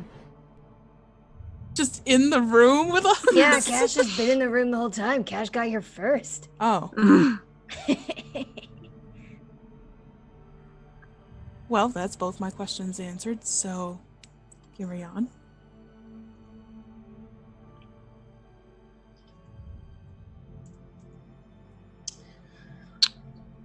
I mean, literally, Julie's busy. We could just leave. All right. Well, we gotta grab Cash before we go. Can we get more bacon? I still have a headache. May I have a quick You're gonna moment have mine. with Cashel again? I love how deflated you all are when this happens, but I also love you all so much. Cashel. Yeah. You're in line getting bacon. You can see Julie behind you coming along the line. She's stopping to speak to every server. But she's just about to grab a tray. If you would like, you could have grabbed 2 trays for efficiency. I think I did that, yeah. For sure. I feel like that was like the best way to do it. And oh no, got too much bacon. Bummer. So the thing about Flux is it's quite glowy. Mm-hmm. So how are you hiding this? I mean, I thought that there were bacon sandwiches. Just put bread on top of it and... Yeah, Julie definitely mentioned bacon sandwiches. So just bacon and bread? You gonna put any sauce in it? What if she doesn't like sauce? I don't think it needs sauce. The bread just has to cover the glowy. What if she likes sauce? What if she likes green flux? Fair enough. Julie approaches. Should we go back so everyone can hear this exchange? Or do you want because they anything else? didn't notice Cash was in the room. Okay. Perfectly fine. I think at some moment they look up and like Cash is there and Julie is there and they're like, oh, okay. Hello there, Cashel. I'm just getting ready to get my sandwiches now. I'm very excited. Oh, I think I got one too many. How many is too many? Do you want one? That's an interesting question when it comes to bacon. I don't think you can have too many bacon sarnies, if you know what I'm saying. You can keep on eating them. But as it happens, I was That only... is so impressive. I can only eat so much. I was only gonna have the one bacon sarnie, because you know how it is. They like to keep you fit here. And I don't want to be doing double duty on the square when we're all marching now. You know what I mean? So, yes, I would love to take one of them bacon sarnies from you. That'd be absolutely amazing. Oh, I accidentally grabbed 2 trays. It was my bad. Here, have this sandwich and this tray. Why, thank you. Thank you so, so much. Look, shall we ask the others if we don't mind sitting down? We can walk and eat, but it does somewhat upset my digestion. Yeah, sure. I mean, I'm here for the bacon for a bit, you know? Definitely. I am so Yeah. excited for the bacon, and we better do this quick because I like to eat it hot too. I'll let's go and get them now. Still hot. Yep, definitely still hot. You wanted to have like a kick. Right. You can't be having cold bacon, although cold bacon is also fine. In a pinch. I'll get everyone else back.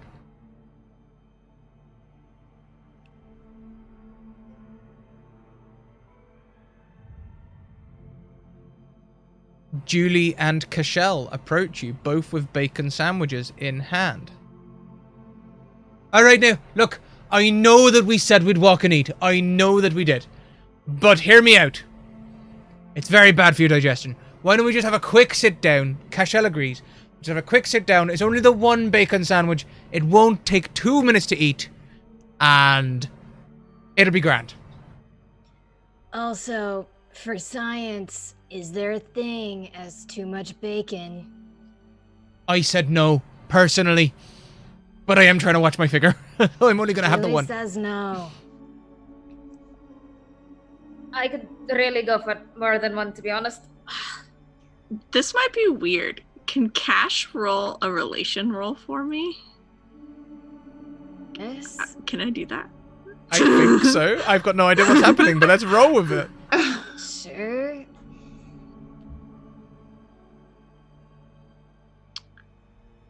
You notice that Eris's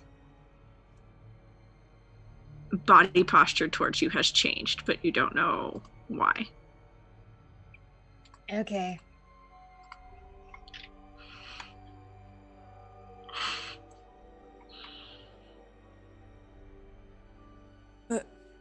Look, this is your good man Mick, right? Mick will sort you out with as much bacon as you please. You're only here for a few days, so I guess I suggest you make the most of it. We didn't really bring much, but we brought an awful lot of swine with us when we came here, and they bring more by the truckload. So help yourself to the bacon, and I'm just gonna go take a seat over there. Just gonna take a seat, that table over there. Look, you can see there's one long table that's free. I'm gonna go sit on that one. We'll all go and sit together. It'll be grand.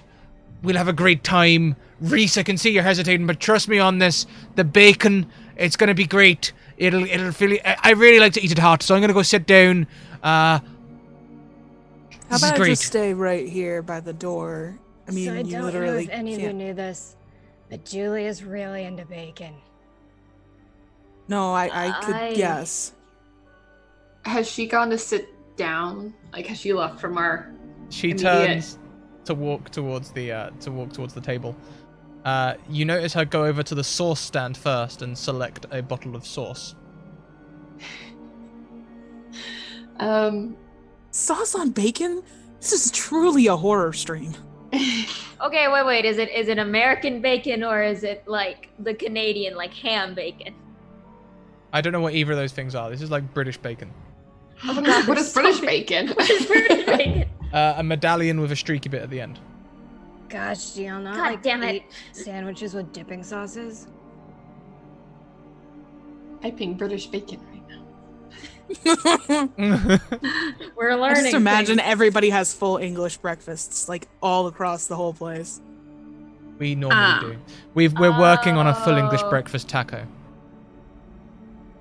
We're excited for it. Export that Tacos. shit to America. So far, we've got taco, scrambled egg, right? Pancetta style bacon. Going for all the Ooh, different that's styles good of stuff. bacon. That's Yeah. good stuff. Yeah, right. Mushrooms. Cooked in garlic butter. But we've got to drain that butter off because we don't want the taco to go soft. Too soft. And then sprinkling back pudding onto it. Ooh, nice. Full English breakfast. We haven't figured out how to fit the sausage in yet. But That's what they all say. Damn it. God damn it. we'll find a way to get our sausages in them tacos.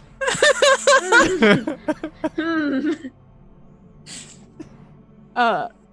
Reese doesn't move. I'm just gonna continue on. Reese doesn't move. He just stays by the door. Before people walk away, I'm going to offer to the group, like, well, if you need me to distract Julie, you know I can talk for a very long time and I can probably distract her with some Damarthan shit. They don't know any better. You should do that, because I get at the moment that nobody seems to believe anything that I have to say, but we really need to make sure that there's nothing that's going to come and bite us in the ass. Yeah, I agree. I mean, since one of us is gonna die today, let's hope it's not, All right, Eleanor, can we not keep saying that? all right, but it doesn't change the fact, Can Eris try and sneak out the door? Ooh. Reese will try to help and like step forward. Big guy blocking the door. Yeah. Do you want me My- to talk to her first? Word. I'm excited. So, who's heading over towards Julie? I guess I am, because I'm very much in a not useful position right now. I'm hungover and I have like two weapons on me and no armor. I'm useless. Cashel, have you gone to sit down with your bacon already? Are you heading that way towards Julie? Where's Cashel? I had my sandwich and I was like standing with the group. So I'm just gonna kind of like linger and eat it and wait.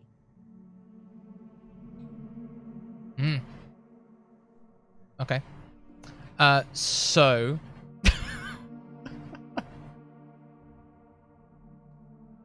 that needs to go in Twitch chat. That can't stay in Zoom chat, surely.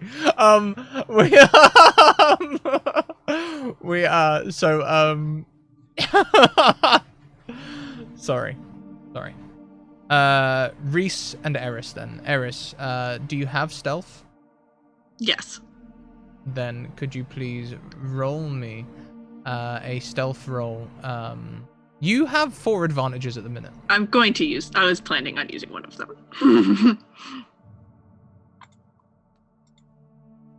Okay.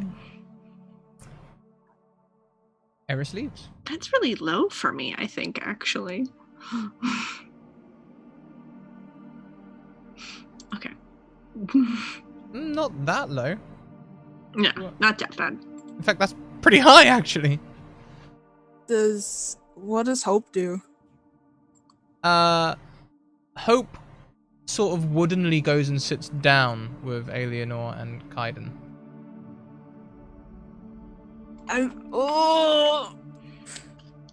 Reese is going to. May I have a private moment with Reese? Oh, okay.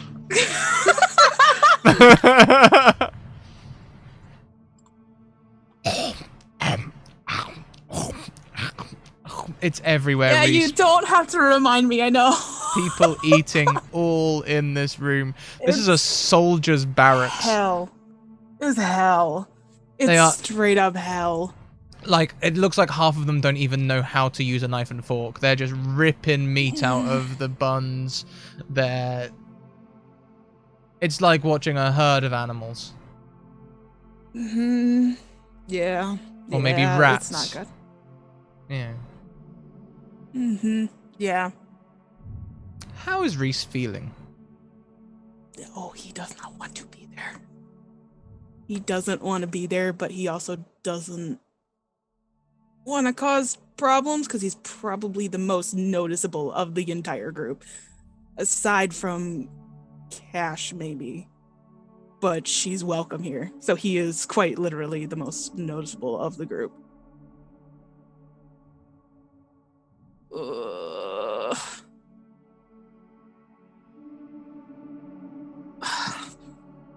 How would you like to make a mental resistance roll? And if it asks for a modifier... I have nothing in mental resistance. Why do you do this to me? If it has a modifier, you can add a +6.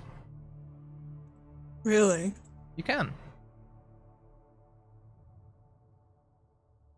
+6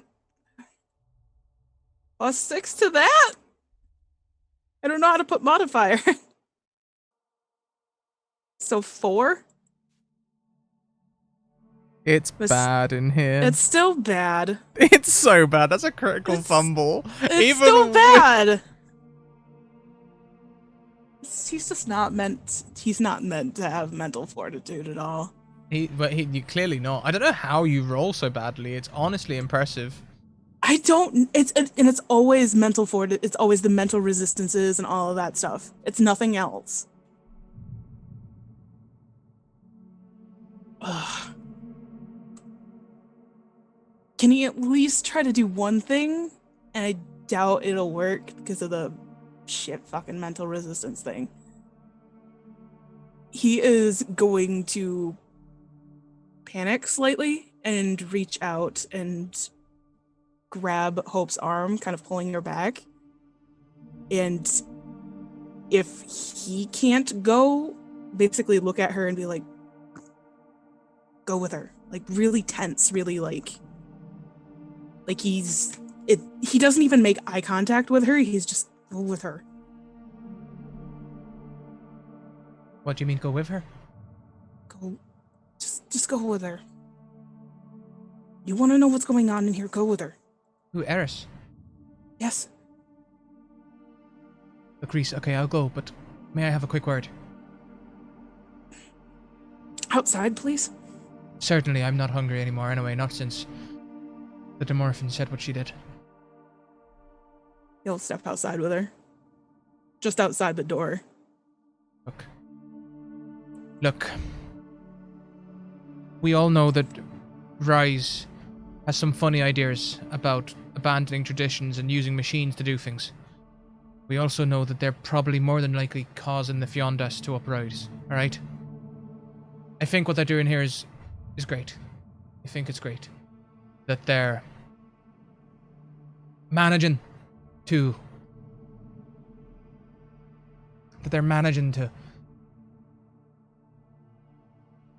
build these defenses.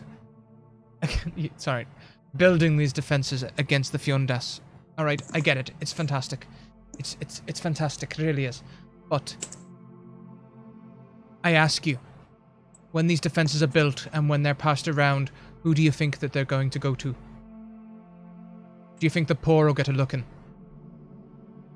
you think the people of Guider, who worship their own gods, do you think they're going to get a look in? No, probably not. No. Rise and Guider have been at odds forever and a day, and it's only getting worse with Talcare in the south. What are you suggesting? I'm not suggesting anything, I'm just telling you that my mission here was from Talcare to figure out what's causing the Fiondas uprising. If nothing else, make sure that word gets back to them that it's Rise, that they're here mining the capital city, literally defiling Holy Land with their experiments. That, or go and stop them, convince them that this is the wrong thing to do.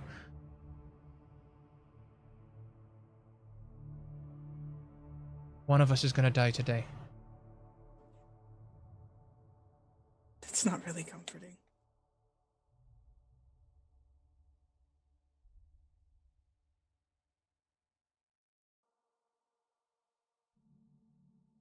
I agreed to help. I mean, I'll do what you say.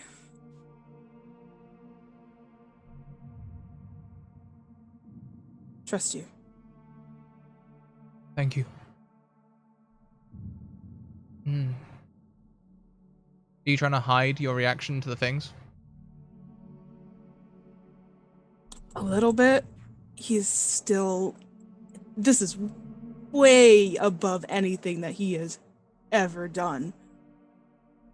But if she knows about it and she knows the right course and how to go about it, then he's willing to basically listen to her, essentially. She's...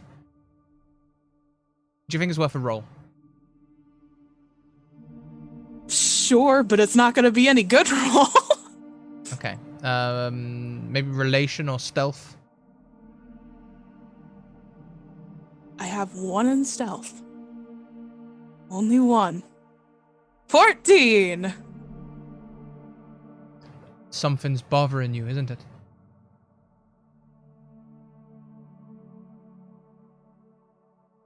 What is it? What is it that's bothering you? All of this? The Fiondas, the... people... Aiden. I met a man once on my travels who was terrified of bugs. Would physically recoil. Couldn't be in the same room as them. Reese, I don't know what it is that's bothering you. I don't. But you can trust me with it if you want to.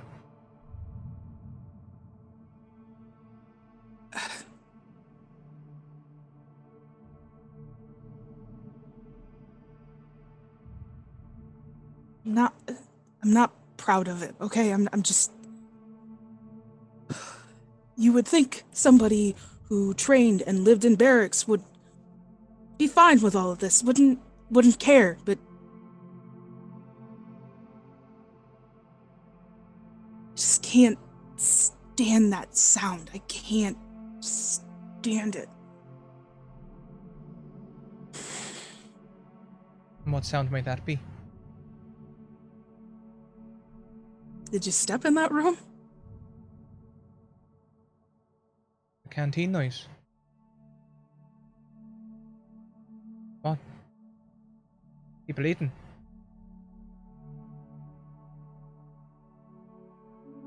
Yeah. Eating. Mouths just chewing. Eating flesh and bone and... I shouldn't even be telling you this. Why am I saying all of this? Okay. Okay.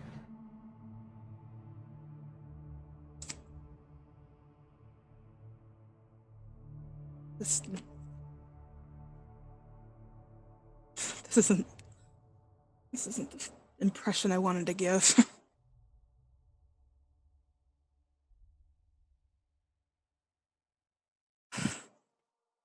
Look, just go with her, okay? Just... He smiles at you. So you wanted to give me a good impression? Just go. Just go. She touches your shoulder to get your attention again. You haven't given me a bad impression yet. I'll see you later. His face is scarlet red as she walks away. Oh, she smiles bigger and then winks at you. And walks away.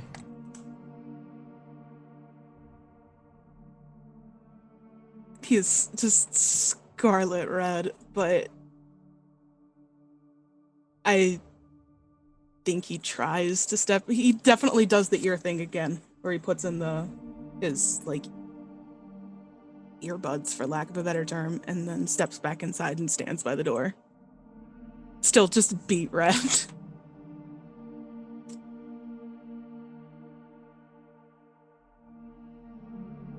So, Eris, since you have left, I'm actually going to ask you to dip again. We'll be with you shortly, though. Thank you.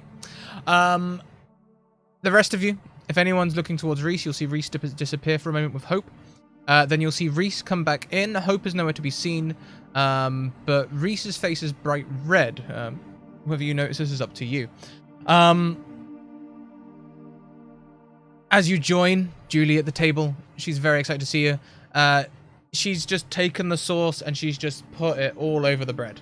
Hasn't even lifted the bread up, just put it all over the bread. And she's taking a knife and fork, sawing the bread into pieces. And I thought we were heathens. Sawing the sandwiches into bite-sized chunks and eating them with a knife and fork. Eleanor leans away from the knife and fork. It's just like, all right, this is a little bit dangerous. I see everyone. And sees Reese's complexion and kind of leans over like, Reese, are you feeling all right? Reese is still by the door. Reese hasn't joined you all at the table. Seth, kidding. And, well, I guess I will just lean away then from... Wait, so Eris left, Reese ducked out, so I guess I'll, like, linger near Caden and Eleanor. Okay. Reese is right there if you want to... If he was gone, what, maybe 5 minutes? If that. I just mean if everyone else left, I didn't stand alone by myself. Reese. Oh, I just punched my mic. I meant... He'll begrudgingly walk over there, eyes to the floor the whole time. Kaiden will lingers and sits down. slide a sandwich over. You alright? I'm fine. You're looking a wee bit red. Are you feeling all right? You're not catching the fever? And like, well, intrusively, like Paige knows, but Eleanor's just like goes straight to the forehead, not thinking about how inappropriate it is. And it's just like, you're not feeling too hot? Little warm. Flush. Yeah, definitely flushed. More in the But not cheeks like and the a forehead, fever. though. Yeah, more in the cheeks and the forehead. All right, you don't have a fever. You're a little I'm not warm, gonna die of a cold, don't worry.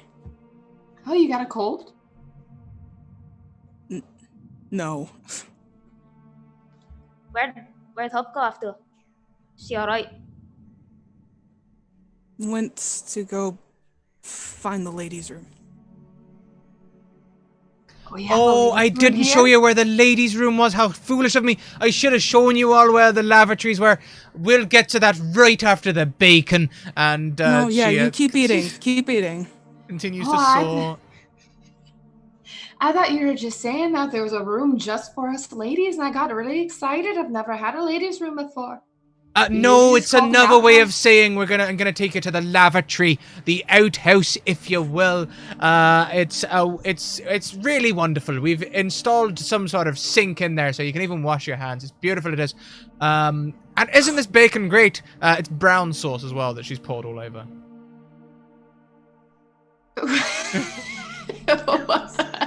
Brown sauce. But not Yeah. as good as brown. Gravy? No. Oh my god, you guys don't have brown sauce over there? No wonder you all No. cringed when I said sauce with bacon. HP brown sauce. Okay. Goes there's with two bacon. sauces In again. multiple colors. Yes, Maharishi, HP brown sauce. Pistachio I is will- good, but not I will as Google good that as later. brown. Kaiden is going to just kind of motion Breeze to lean closer and just sort of, are you sure Hope's alright? She was being a bit iffy last night. She feeling alright? I mean, she seemed fine. More than fine. She seemed good. You don't sound certain about that. She'll be fine. Is she gonna meet us later or? Yes, yeah. Don't worry about it. Okay. Julie, I do have a wee bit of a question for you.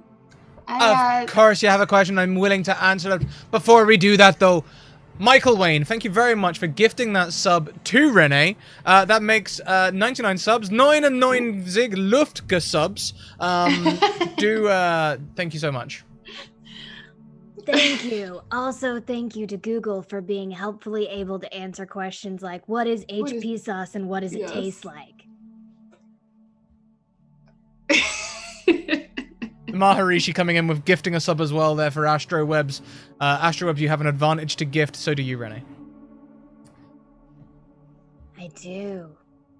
Now, I'm terribly sorry. I didn't mean to interrupt you there, but... What am I saying? But You had a question. Yes, I did. Do you know that the Marthmans really need to meditate multiple hours a day, and it's important to have a spot that's really, really private? To what purpose?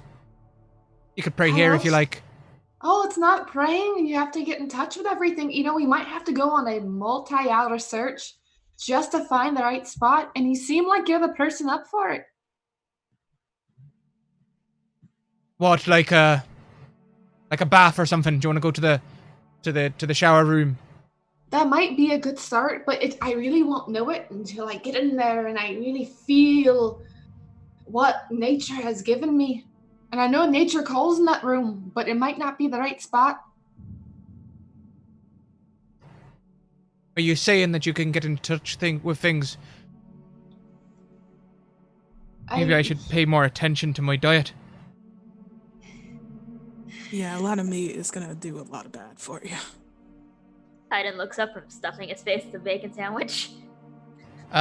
Julia's halfway through. She has eaten half of the bacon sandwich. Well, Julie, it's a bit of a private thing, and I really feel like, though, that you could help me out with this. Oh, you want me to go with you? Yeah, I mean, who else knows this keep better than you do? I'm gonna need someone who really knows all the crooks. Well, can I finish my... Crannies. But I can finish my sandwich first now, can't I? Oh, absolutely. I would never hope to interrupt your brown sauce sandwich. Have you had brown sauce before? It's fantastic stuff. It tastes a little bit like spiced sauce, I guess. It's really good. No, but maybe one day I'll try brown sauce. Well, there's no day like today. It's I'm trying to remember the person. I think it's like a Harlem Pickett sauce or something like that. Someone with those sort of initials, they made that sauce. It was great. All right, yeah, I'll definitely give it a shot sometime. See a little bit of like fat hanging from her mouth. Oh god. Oh god. I know I shouldn't eat the fat, but I can't help it sometimes. You know what I mean? Oh my god. You broke me. Ooh. Yeah, absolutely. I totally understand. But yes, I'd rather have no one else on this mission with me other than you. I need someone who knows every little bit of it to really show me all the spots that might be really spectacular. Hang on a minute, is there... she turns to the rest of you. Is there some sort of subtext here that I'm missing on? I'm... She only does her best work in truly spectacular locations. Oh. Right, well, it's a very generous offer there, Eleanor. Very generous, to find all the spots and things, but, I'm happily married. I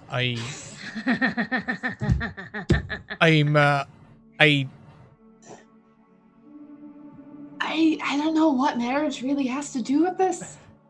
Finding the spots. I mean, it really. Does your I'm sorry, your partner? Do they not want to find the spots too? They're very good at finding the spots. Very good at finding the spots. It's kind of private though. I wouldn't like to go into more information than that. All right. Do you have someone who's willing to volunteer to help me find the spots? I'm just really trying to find a spot here. Oh boy. Kaiden is red. She like does a quick look around the room, spots Kaiden blushing red, and is like, "That's your man. He'll help you find the spots there. Look at him." By the way, Eleanor is absolutely obtuse to this. Like, I don't know how he's never been there before. Eleanor. Yeah. You might want to stop. What? You've never found the spots before? How are you supposed to find the spots now?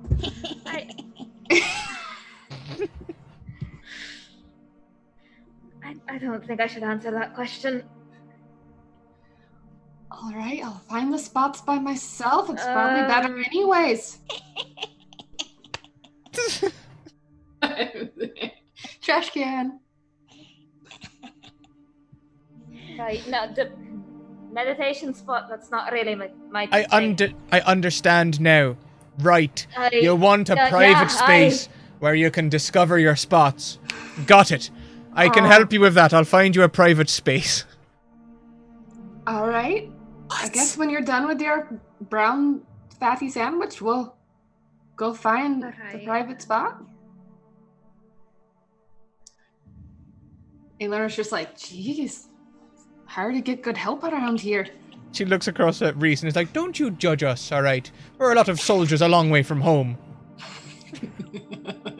Kaiden is very, very, very, very, very, very red.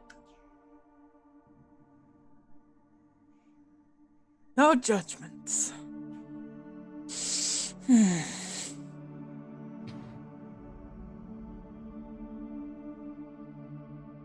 Now listen, when we're finished with this sandwich, I'll show Eleanor where she can go and discover her spots. But the rest of you will carry on with our little tour. Alright, I will just put a standing guard outside of wherever Eleanor goes. That'll be fine. Someone will just come in. Bring us new.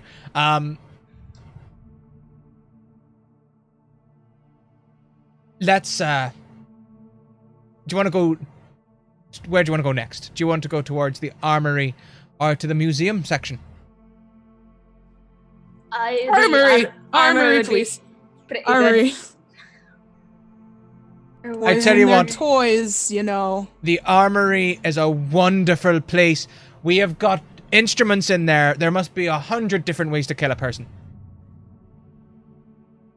You don't have to have a Perfect. spare a suit of armor I can borrow or take. Don't you worry about that. We won't be needing any suits of armor in here. This is one of the safest places in all of the world. But I tell you what we'll do. I'll tell you what we'll do. We will find you a jumper or something, because you do look a little bit cold, and that shirt does look a little bit blood-stained, and there's a massive hole in it. In fairness, I do eventually have to cart him way back home. I would prefer if he wasn't so exposed. And I don't just mean that he's wearing an undershirt. Right. She finishes up her sandwich. She puts down her knife and fork. Right. To the armory we go then. They're very close to each other. The armory and the museum. They are very close to one another. So, let's go and find it. Eleanor. And she calls over another god. This here is Mary. Alright. Mary. Eleanor needs a private spot to go and do some meditations. Hey, everyone's really quite weird about meditations here.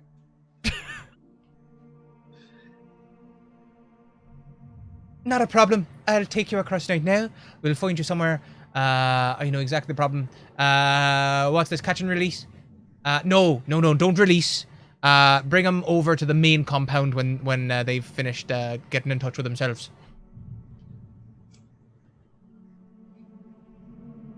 And Mary leads Eleanor away.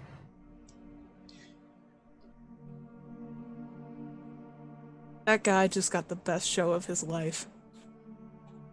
Or at least he thinks he's gonna get one. Oh, Mary. All I was trying to do was distract Julie. You did. Now I'm You getting a did private good. tour. You did good. You did good. All right. I Mary's was gonna very show me distracted. around. All right. I'm not really comfortable with any of us going around by ourselves, but I'm not. Eleanor, may you please remove your headset as you are leaving the group? Yes, before I leave, can I kind of lean down and be like, remember, no forks and knives? We all know 24 hours. Literally I on their know. way to an armory. What? Oh yeah, Cash doesn't know this. Yeah, explain to him about 5 ravens going east. Right, yeah. Omen of death. One of us is probably gonna die in like the next day or so. Oh, bummer. I'm gonna take these out now.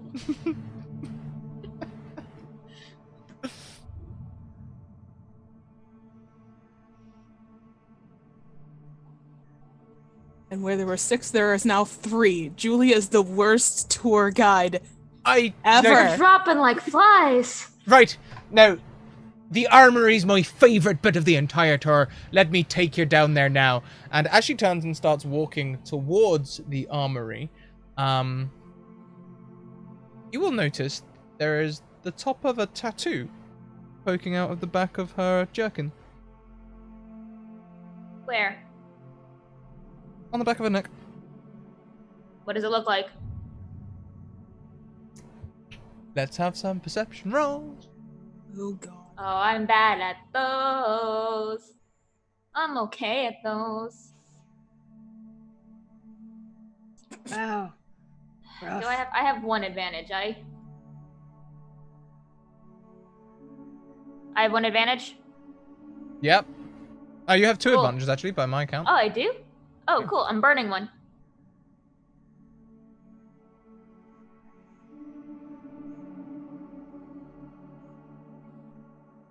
Good use. Hell yeah, hell yeah. What did Cash get? Oh, even your critical fumble's quite good, and this is quite Right? easy. It's a snake's head. Like. Or different. Like what? Sorry. Like. Or different. Different. Very realistic.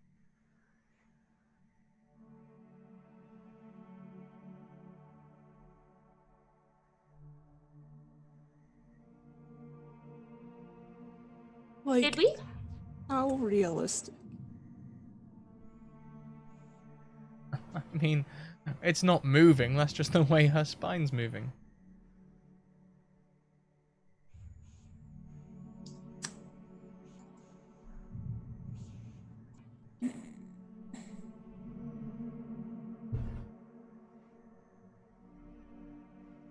I feel like all 3 of us do the equivalent of the do you see that? You see that, right? We all see that. We're not all. Oh, fuck. I roll Mangientist to see if this is anything I would be familiar with. Sure thing.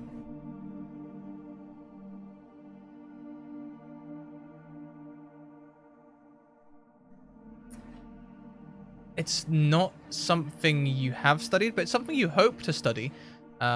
Resembles a diagram you made recently about Undas. Hey, Julie.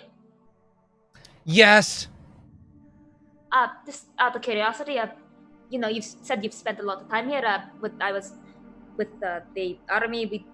We did a bunch of things, like we had tattoos and other little traditions. Do you have any of that around here?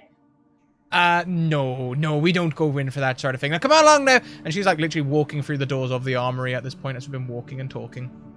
I'm flipping through my journal. Now, Hi, this Titan. is the armory. You've got your regular steel on the left. You've got your Turgak equipment on the right. We keep it well stocked. A lot of it we ship back to Rice.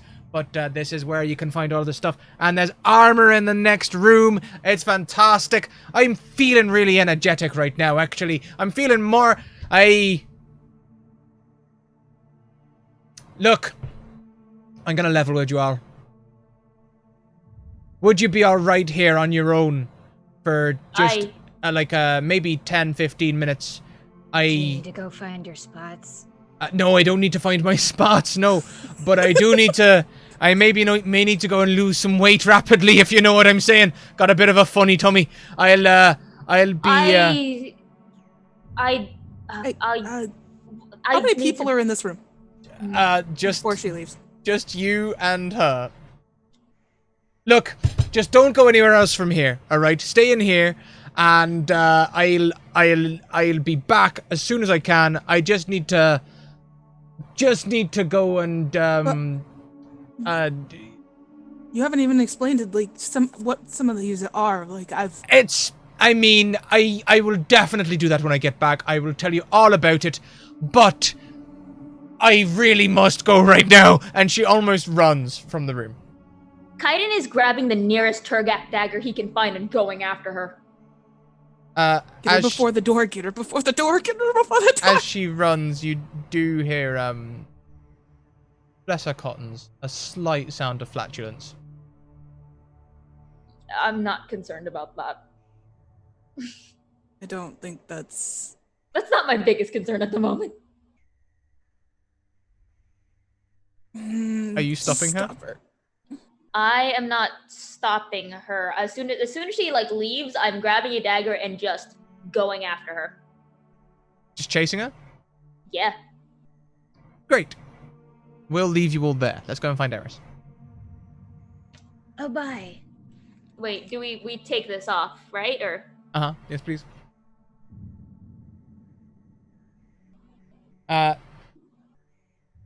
Eris! Fantastic to talk to you again. Where do you go? Well, nobody seemed to be believing my urgency, so I decided to say screw it and went. I think she's going to head directly towards the castle, in the center, where she believes that the creature might be. And I think rather than trying to stealth through all the snow, instead she's just going to kind of take on the air of someone who knows where they're going. Like, very much like, I belong here. I don't have time for you. Yeah, and as you are walking, you see two guards who are sort of not approaching, but patrolling, and they look a little uncertain about you, but when they see your demeanor, they sort of just cautiously salute and let you carry on. As you get towards the castle, you can see several buildings. One of which has armory written all over it. You know, it's got big, like the big flint style walls. It looks like it's been built separate to the castle. It's tall. It's got like a tower on top. There's just something about this building that just screams armory at you. Is it guarded really well, I imagine? Funnily enough, no. Because it's in like the middle of everything. As you're walking towards it, Hope catches up to you. Oh. You're right, Eris. Reese told me to come with you. Really? Aye, as it happens. I mean, he could have... Anyway. Okay. Are you, I was just tired of waiting around to find information. I feel like there's a certain sense of urgency, so... I totally understand. And I, too, am willing to find out things. Look, I don't know about you, but that building has, like, armory written all over it as far as I'm concerned. I was actually just thinking the same thing. Would you want to look in there? Or would you rather try and find out where they're keeping this Yondas thing? I think if we're gonna go up to the Fiondas thing, Reese did have a point that I should probably be appropriately armed. Since there's nobody out here, I think it wouldn't hurt to poke a head in and see if we can find something useful. But quickly, I think time is of the essence. In and out, no witnesses. Yes. And the two of you can duck into this room. I'm just going to give this to you for free. You may grab one weapon, which you recognize as Turgak. Maybe two weapons, if they're small. She'd probably grab daggers. You notice that she grabs sort of more like a stiletto-style dagger, and just grabs a handful of arrows. Crossbow bolts, tipped crossbow bolts for her crossbow. Seeing her do that, Eris may put back one of the daggers and grab some arrows, because she does have a bow. So she basically replaces all the arrows in her quiver with these, and then heads back out the door.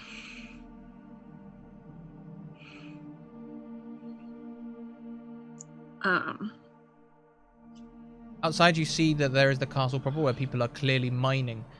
You don't need to roll an erudition roll to know that this is unlikely to be where they are keeping this thing. However, there is another little building, which seems too small to be anything, but on closer inspection, you can see stairs going down. This building leads to an underground area. Do I see... Oh, the snow is probably covering up any... I was gonna ask if I could see any, like, tracks or any signs that they might have taken something larger or carried something down there.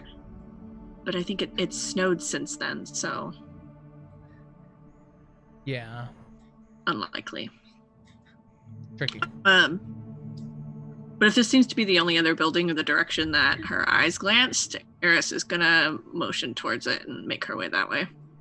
Hope merely nods and follows. Is anything in here really guarded, or does it seem like all the like guardiness is on the wall, like external walls? It seems like most of the guard is concentrated on the external walls. There are people who do patrols, Mm-hmm. and you can see towards the castle where the people are actually working. There are people there, but they're not guarding things so much as guarding the perimeter and guarding the people. Mm-hmm. I am at Eris is guessing that they probably wouldn't keep the dead body of a Fiondas by the working group, so she's gonna head into this building and see what it looks like and head down the stairs. Yeah. As you go down, it's dark, but there is a sconce on the wall where you can light a torch.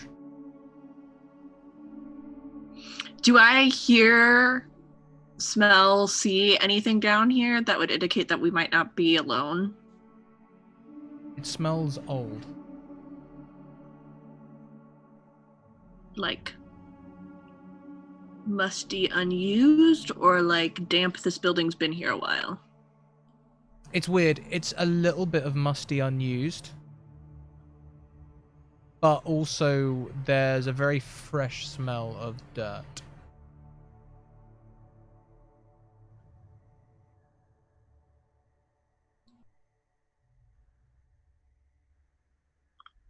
Okay.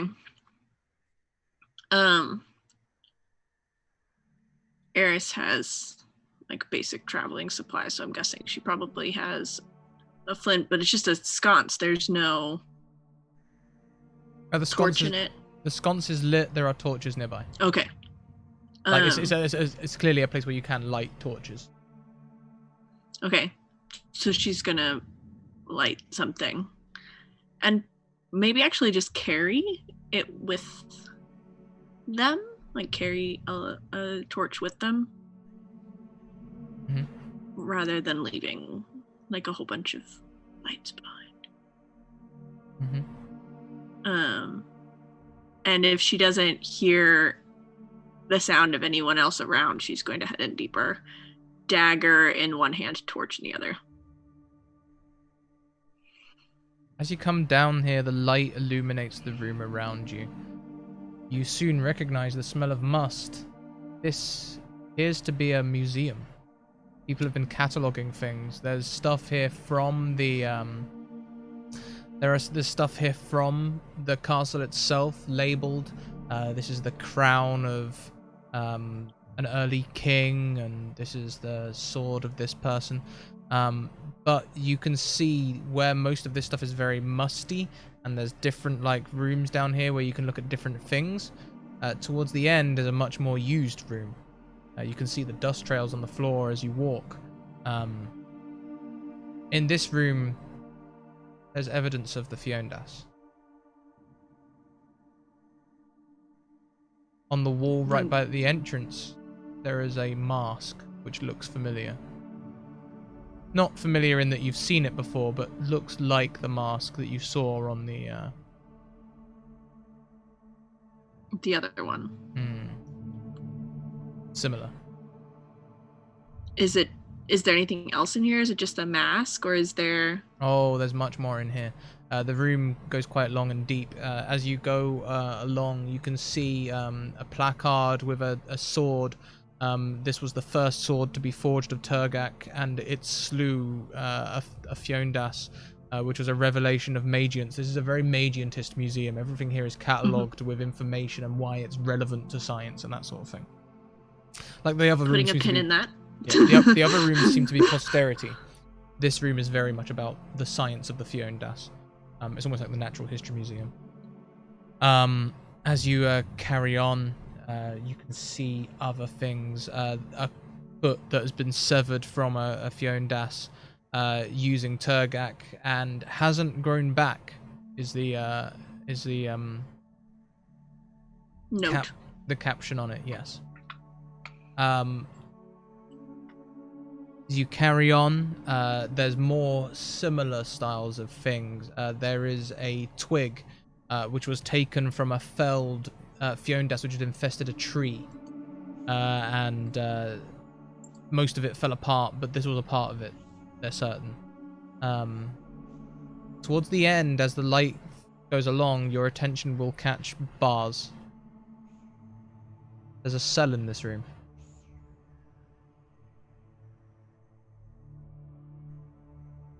Hope's breath catches behind you.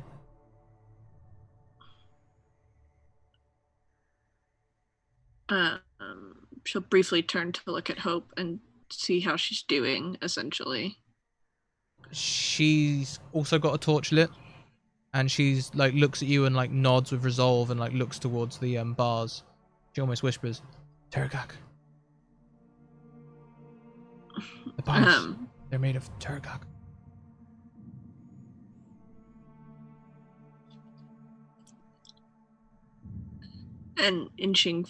And Eris will inch forward, but she's trying to stay like an arm's distance from the bar. She's not going to get up close. As you illuminate all of the bars, your torchlight illuminates a body, fresh, on the floor, on the outside of the bars, where you are. A person wearing not a military uniform, but they look formal. Perhaps the curator of this museum. How fresh is this body? It doesn't look to be harmed. They could almost be sleeping, but it doesn't look like there's any blood in them.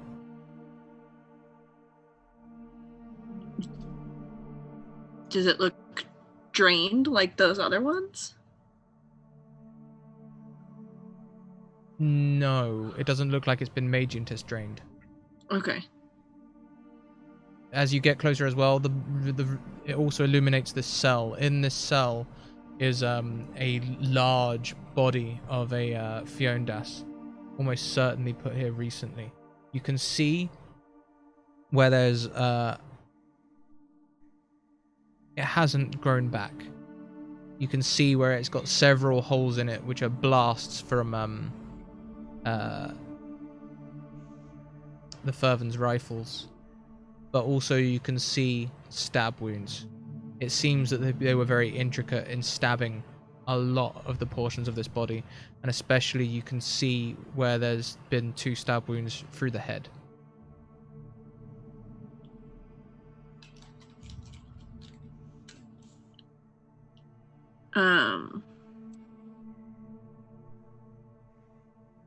I think she would, noting that it looks like they did a thorough job, essentially, she'd kind of focus on the curator, and trying to learn about like what happened there.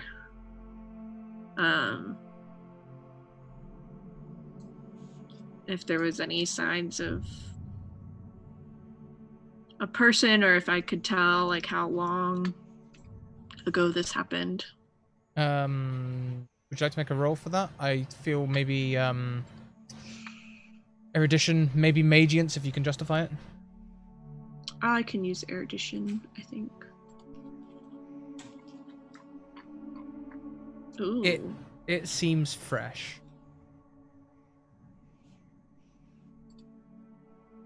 Cold. So, not warm. So, either you know that bodies which are drained of blood are cold. Yeah. Also, you know that bodies that have been there a while are cold.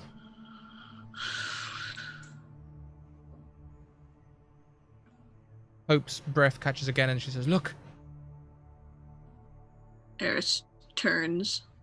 You can see on the Fiondas body a snake just sort of slivers out from the corpse.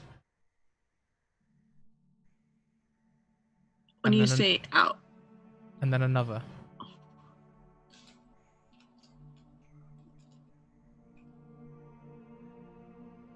Does it look like is it being like, when you say slithers out, does it look like it was like being stored in there?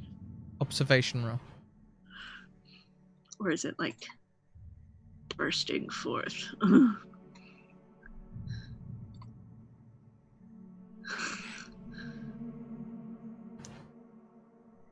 It seems impossible, Eris. It's not coming like out of the body physically. It's almost like it's coming from the shadow that the body is casting. Two snakes sort of come up and look at you. One darts towards the curator, the other one darts for the bars.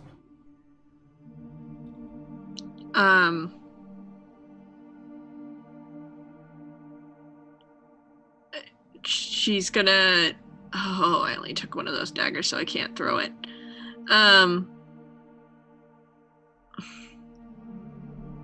She's gonna back up, kind of very quickly, kind of pulling back, and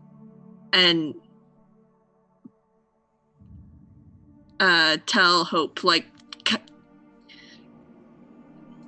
don't let that thing bite you.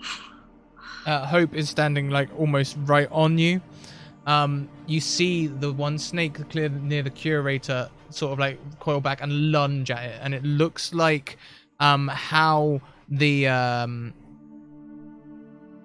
tell me, were you there for the operation? Did you get to see the sticks that we were talking about? I saw the stick get pulled out and then thrown in the fire. Yeah. So when it hits the monitor, the curator, it almost begins to like melt into it, and you hear the monitor sort of.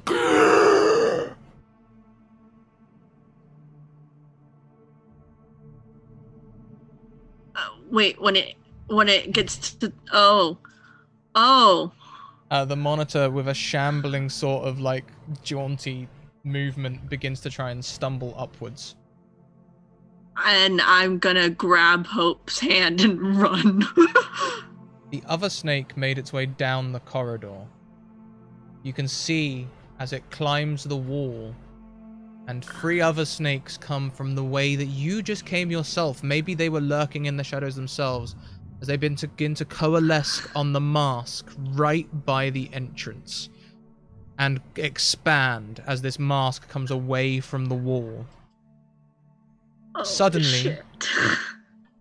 There is a gust of cold air down here, and both your torches go out. And that will be the end of this episode. That's where I'm leaving you this episode, Kelly. I knew it! Damn it! Oh, I'm so gonna die!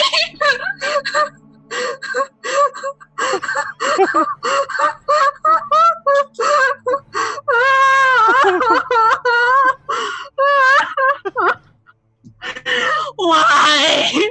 You make me paranoid and then make me think that nobody believes me, and so I'm gonna go fix the problem myself, and then I'm gonna die. Oh. Yeah? Okay.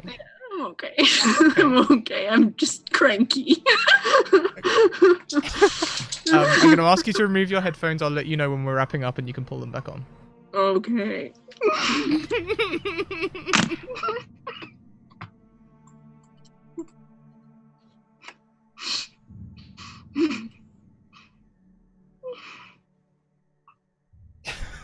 Hi, Kelly. Kelly's not coming back just yet. She's still staying separate. Is Kate? I don't think Kayla's with us. Oh yeah. There We we go. weren't sure if it was like everyone. Yeah, no, everyone except Kelly. Actually, Eleanor, just give us a quick second. I just need to wrap some things up, then we'll come to you. Julie runs from the room. Kaiden runs after her. Yep. Kaiden runs after her. She is running through the snow towards a room that is undoubtedly an outhouse. All right, I'm not gonna like follow, but I'm definitely like keeping my eyes on her back and just sort of staying within distance. Within like a good distance that make sure nothing happens. You haven't been gone that long. You literally can just about see Mary and Eleanor entering a different room just a little way from the outhouse.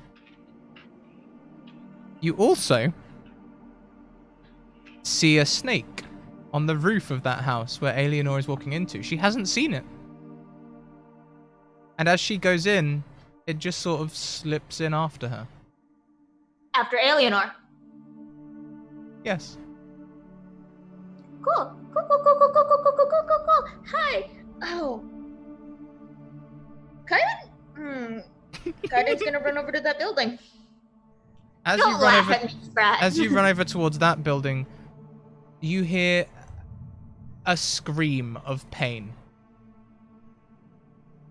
from the where? building that Julie just entered. God damn it! I would like to point out, Reese probably would have grabbed something as well, another smaller blade. You have time to grab something. Motioned for Cash to follow him. I don't know if Cash wants to are stay in an armory. Are we doing this? Okay. Yeah, Cash we're will doing grab this. something too, because why not? Reese looks cool doing it, so like. This is an something- armory. You can find nearly every kind of weapon that you can imagine. What would you both like to grab? Something not very heavy. There are daggers. Sure. I would like a spear if that's possible, or some kind of long pole with sticky points at the top. There's a halberd. Perfect. Grabs that, runs after Kaiden, sees him looking around. You two both will also hear that scream from the outhouse. I could take Get care her. of this one. I'm getting Eleanor. There's another one, and I'm just pounding on the door of the wherever Eleanor went to. Mary's right there, and as you run up, she's like, oh, hang on a minute. Eleanor needs a little bit of time to meditate to find herself. I saw something slip inside there. And at this point, let's get Eleanor back.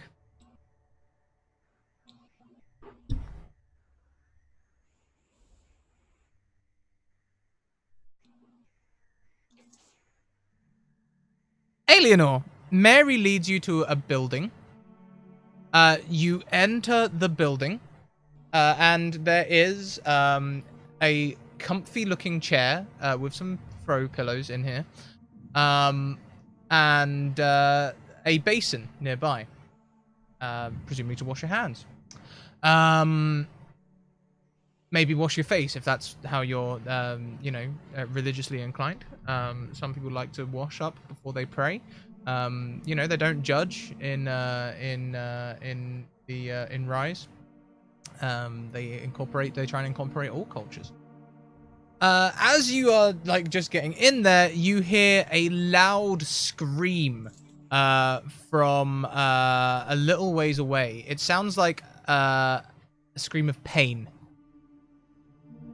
Then from outside, you can hear Kaiden discussing with Mary, and Mary's gonna, hang on a minute here.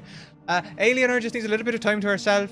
She's just going to be visiting her gods. So if you could just give her some time, that'd be fantastic. You have to let me in there. I saw something slip in there.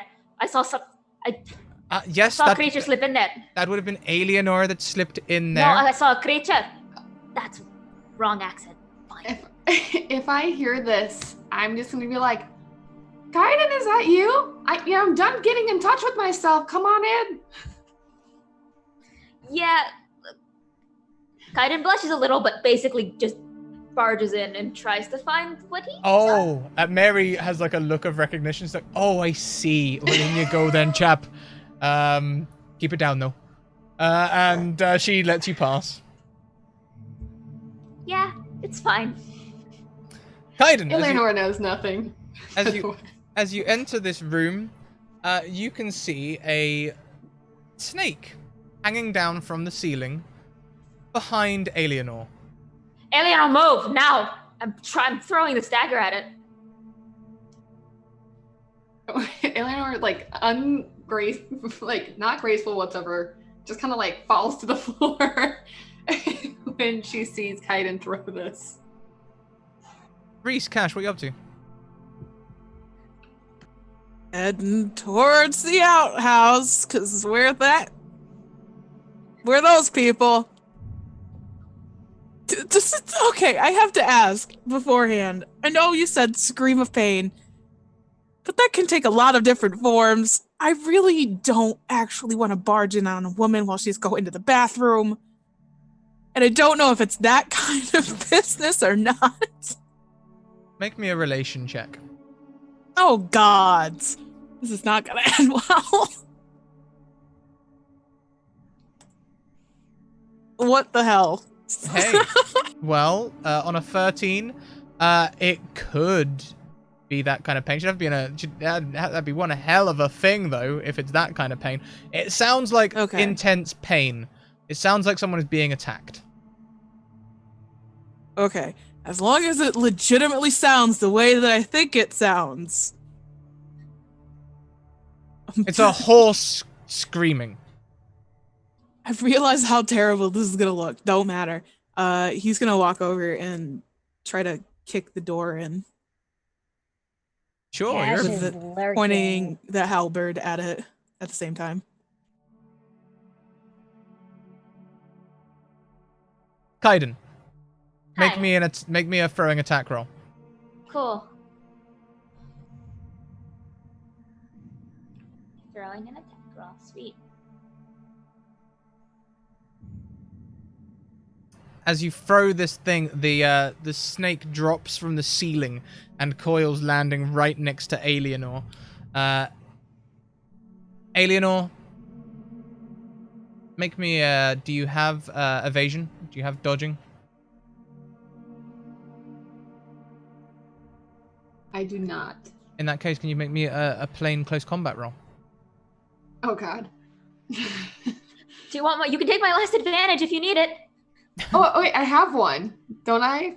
No, but you can take No, Mackenzie's. yeah, no. I gave her my advantage from my sub. Oh, I totally didn't see that. So yes, we'll do that now. We just won't update the overlay. Oh, I forgot to give one. Hey. Well. The snake lunges forward and grips Alienor's wrist. As it bites you, Alienor, it's weird, it doesn't hurt, but you suddenly feel warm as the snake begins to melt into your flesh.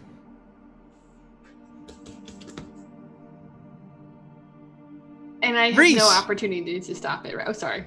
Reese and that was your opportunity to try and get out of the way.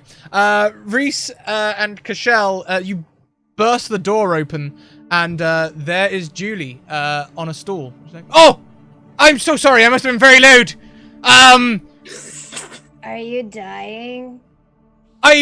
Maybe. I feel like there's a snake inside me or something. It's horrible." That's rough. Her skin Did she show? is slowly turning dark. Oh God.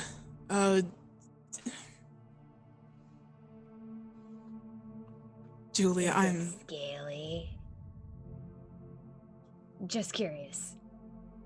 It's not scaly so much as ickly. Okay. Julia, I'm sorry, and he's just gonna stab her with the halberd.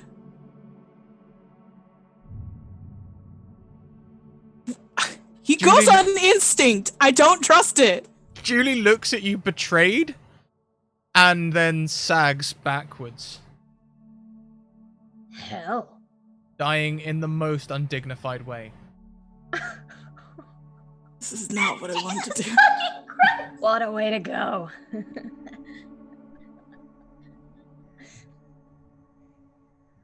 Does anything happen afterwards? Does the black go away? Is it still there? Please tell me it's still there, because God, I need fucking proof now, because otherwise I'm gonna look terrible. He sits. Where did you stab her? She was being eaten by that thing. And No, like, where did you stab her? oh, where did I stab? I would go for the chest. Heart? Yeah. Okay. How aware are you two right now?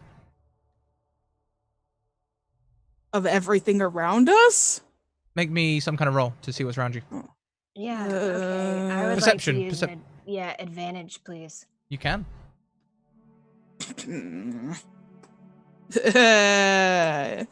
Hey.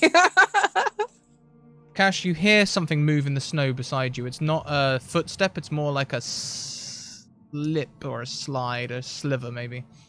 Okay. Yeah, definitely. I think Cash is like taking in all of their surroundings because, like, the actual heck, though. So, As you immediately turn, trying to take note of everything, turning towards the sound. you see a dark snake in the snow. It coils back, ready to attack. As you both turn, Reese, maybe you didn't see because of the shock of what you did, but maybe Kashel would highlight you. Oh, snake. Oh god. Stab at that as well?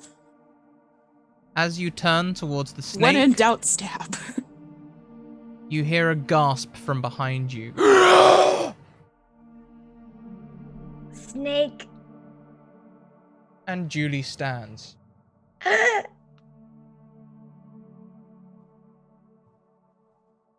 skin now completely black. Fuck. As the bones begin to protrude from her skull and form a mask.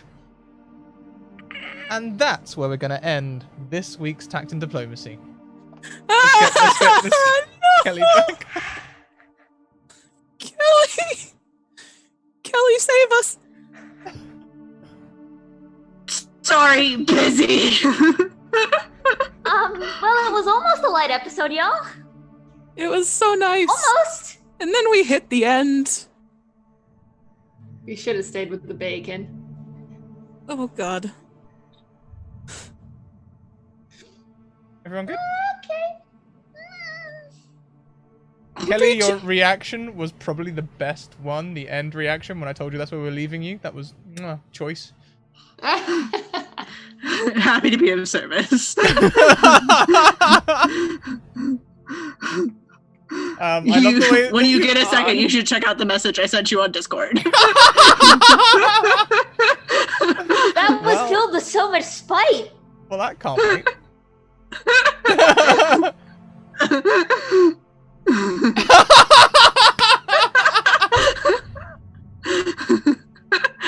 You're welcome.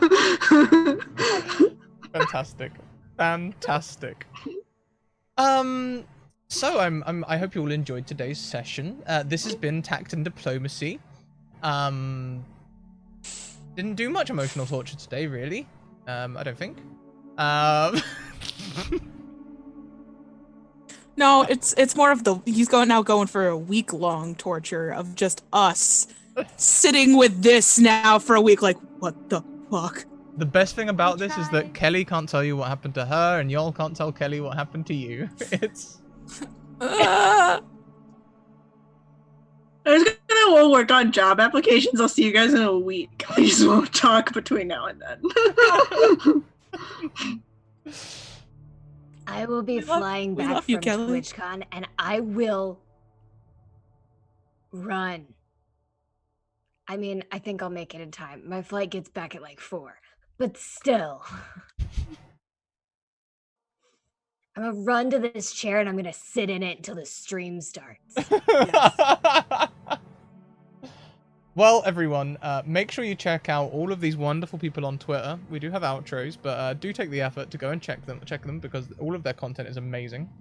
We'll be back next week with more Tact and Diplomacy as we get to wrap up these completely separate situations. And who knows where we'll start? Maybe I think we're going to just do a freeway split next time, like Kayla and Renee could hear Mackenzie and Paige, but I think we'll split that up next week as well and make it even more secret. So do check out all the closing links that are currently coming up in chat. My players are so chatty right now. They look so happy, don't they look happy? If you want to be as happy as these players, come and join in our community and all the things that are going on there by looking at our Twitter. Discord is the second link. We're going to be talking about this game in the Discord, so come across and check that out. And I already am. And make sure to check out our sponsors, Mage Hand Press and Bird in the Storm Publishing, both of whom we're very grateful to because they make this all possible. We'll be back next week at the same time with more Tact and Diplomacy, and we'll be back tomorrow with Cleanup Crew. So do come and check that out as well. It's on at 2 p.m. EST, and we'll be streaming all day, Monday to Thursdays. These are our time slots. So until then, keep on evoking emotions, everyone, and we'll see you next time. Bye. So much soul. So much.